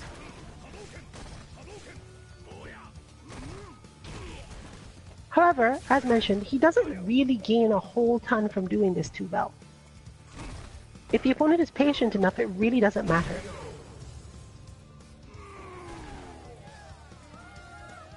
Especially if that player can control the situation with the dash up throw well enough or do a lot of damage. A very prepared command grab character, for example, or one whose jab leads into good damage, can make Akuma's life miserable at that spacing fairly easily. Other characters with long normals that will reach the dash up space get better options as well. Ryu, for example, and many characters in the same vein, can actually corner guard Akuma with their stand light kick, because they're almost impossible to hit before the light kick recovers without you making a bunch of reads. Akuma then has to switch mental state entirely to throwing fireballs. He can't whiff punish much, and he generally gets whiff punished if he tries to walk forward and hit crouch medium himself. But again, it's a matter of a new game plan has come out. The idea that you should corner guard someone with your stand light kick doesn't exactly lead to a lot of damage, first of all. But you're mainly doing it so that they feel the need to jump and realize that they don't have time to teleport or throw fireballs or do other random little things. And you might be just out of the range of much because it's kind of hard to whiff punish that stand light kick. So, if you want to figure out how to hold Akuma in the corner once you've reached a high enough level of Akuma that won't just try jumping out all the time,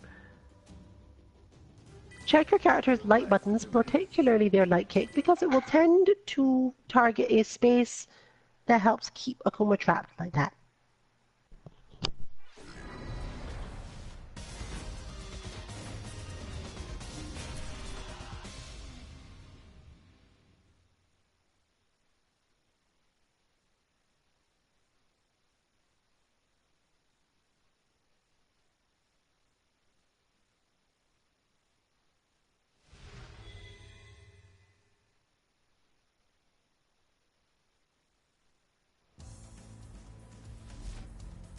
Round one. Fight.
Round two. Fight.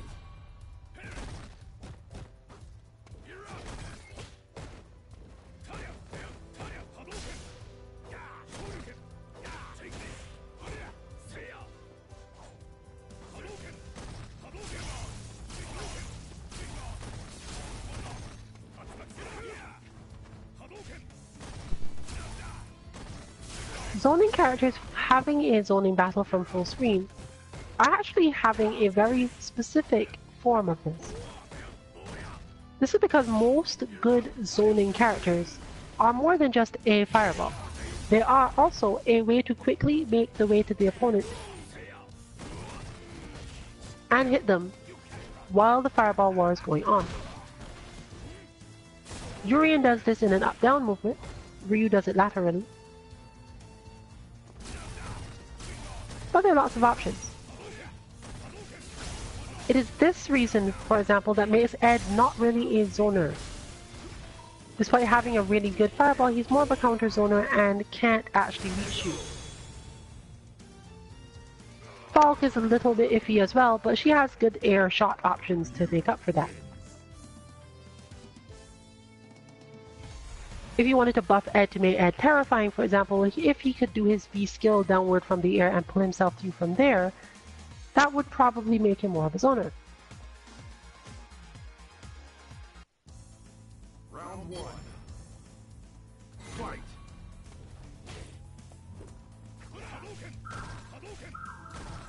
Urien and Ryu therefore both have really good jumping heavy buttons in terms of being able to just get a little bit closer and reach the opponent if they choose to throw another fireball or stay on the ground.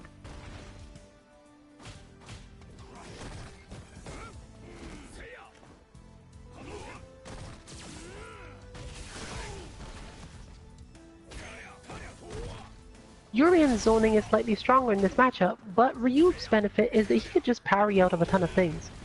And when properly done, Heavy Tatsu is a really strong weapon in this matchup.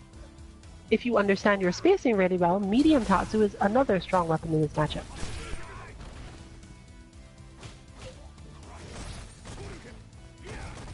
So understanding exactly what your advantages and disadvantages are in the zoning tends to build into this. As for how this relates to corners, both players continually fight from far enough away that functionally, as soon as they take hits,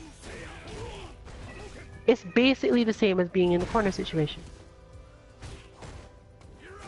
Especially since, in order to zone in the way they were zoning, they want to get away. Meaning that the opponent doesn't have to do anything. Once they get a good knockdown and get them, let's say, halfway to their side of the screen, the only option for the player aiming to zone them out is to backdash themselves into the corner. But this usually means you can just pursue them with your own forward dash. If you have not picked up footsies from High Fight, you should probably do this, and you'll realize there's a particular moment in that game where this becomes a big deal. Forward dashes are faster than back dashes. If you both choose to do it at the same time, the forward dashing person is safer.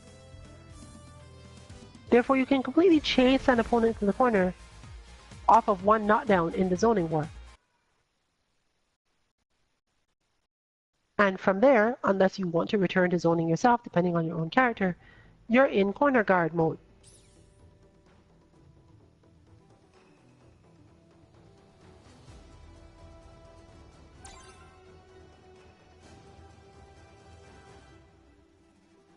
So we obviously had a really full lounge today. Needed it to cover as many angles for looking at this as possible. So thanks to those who joined us and gave us other characters to talk about or other styles to talk about.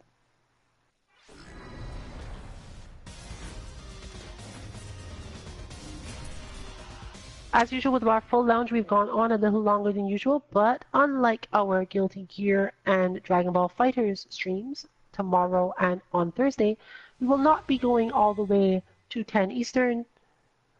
So this is probably the last match of the night. Round one. Fight.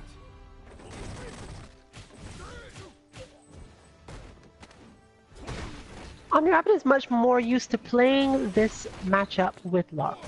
And the way you deal with this matchup with Lara is very different than how you deal with it with Ryu. Technically, when teaching this game, we treat Boxer as a zoner.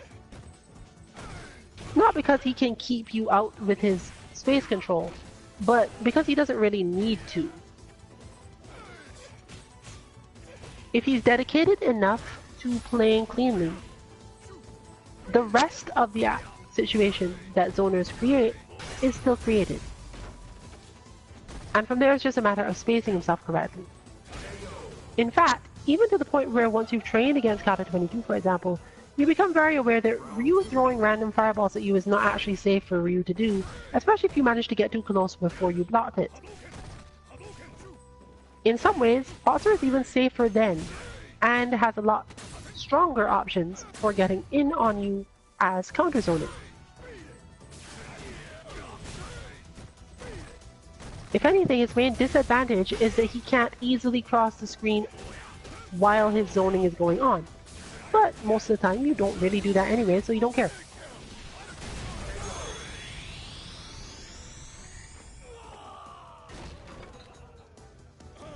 Final round. And of course the main difference is that as a zoner, he is often beaten a bit better than other zoners are usually beaten by your neutral jump attack.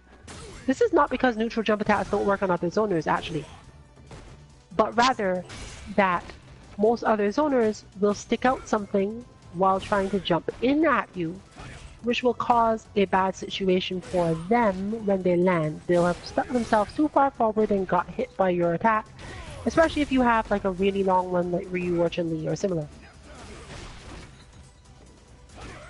Boxer's disadvantage is that he doesn't really need you to have a really long or strong neutral attack option to be effective in that situation and make your life miserable.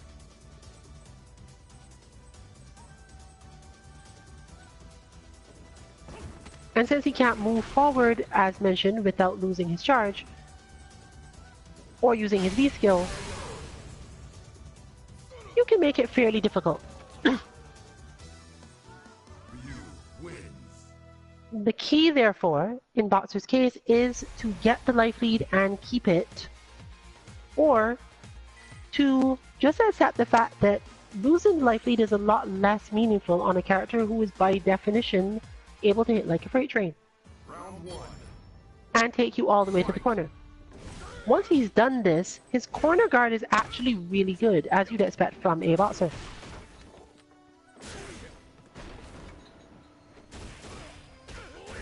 He has simple anti-airs that tend to defeat cross-ups, decent high-low mix-ups, and easy ways to defeat neutral jumps without giving himself too much work. If you push yourself out in front of him and fail, he will put you back in the corner very quickly, even on defense. And he benefits directly after most throw techs. So you can't even just dash up and throw him either.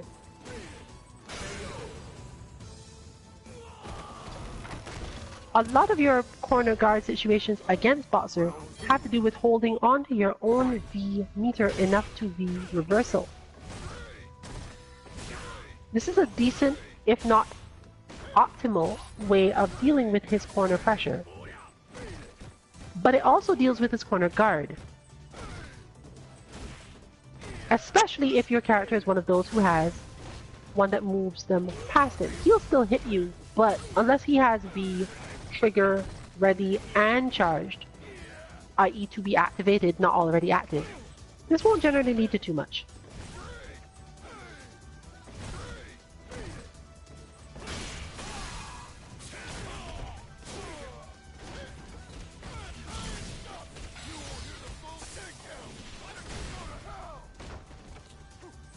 Fairly heavy scaling there. He's also good at fighting out of the corner because you can never be sure exactly when to take your own step forward. And in order to make it really useful, you must stand at a space where his dash punch is not safe. He also doesn't benefit a whole lot from that spacing because all of his moves that actually would help are relatively difficult to do. And his turnaround punch is now -2 on everything. However, he can absolutely sit there, especially if he has the life lead. So, make sure not to do this to yourself too much, or the situation may get difficult.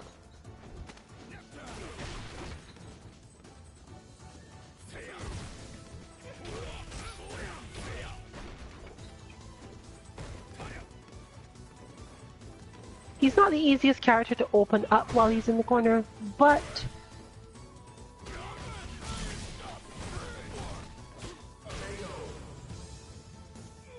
he is like Akuma in that he's not necessarily going to have one of the strongest ways out unless you misspace yourself somehow.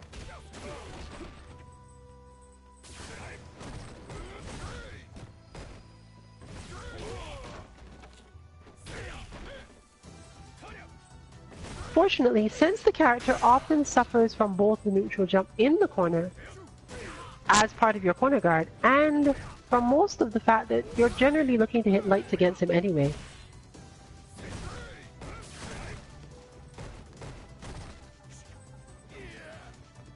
plus spacing issues that make it difficult for him to get advantages by that, it can be less stressful overall to hold it.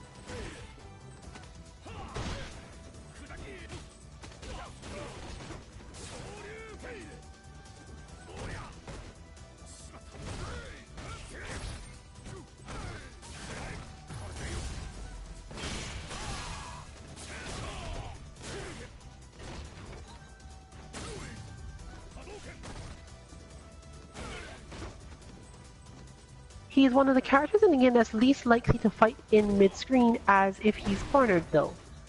Not necessarily because he has better options or is in any way likely to dash for no reason, and certainly not likely to backdash for no reason. But interestingly, because his footsies is good.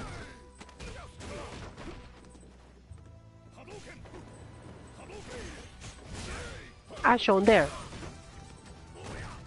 He's one of the better characters at finding the moment to jump in on you, while still defending from any jump-ins you want to do. And that's one of the most important parts of the character, the ability to defend against your jump-ins, which is partially why we have to distract him with all those neutral jumps.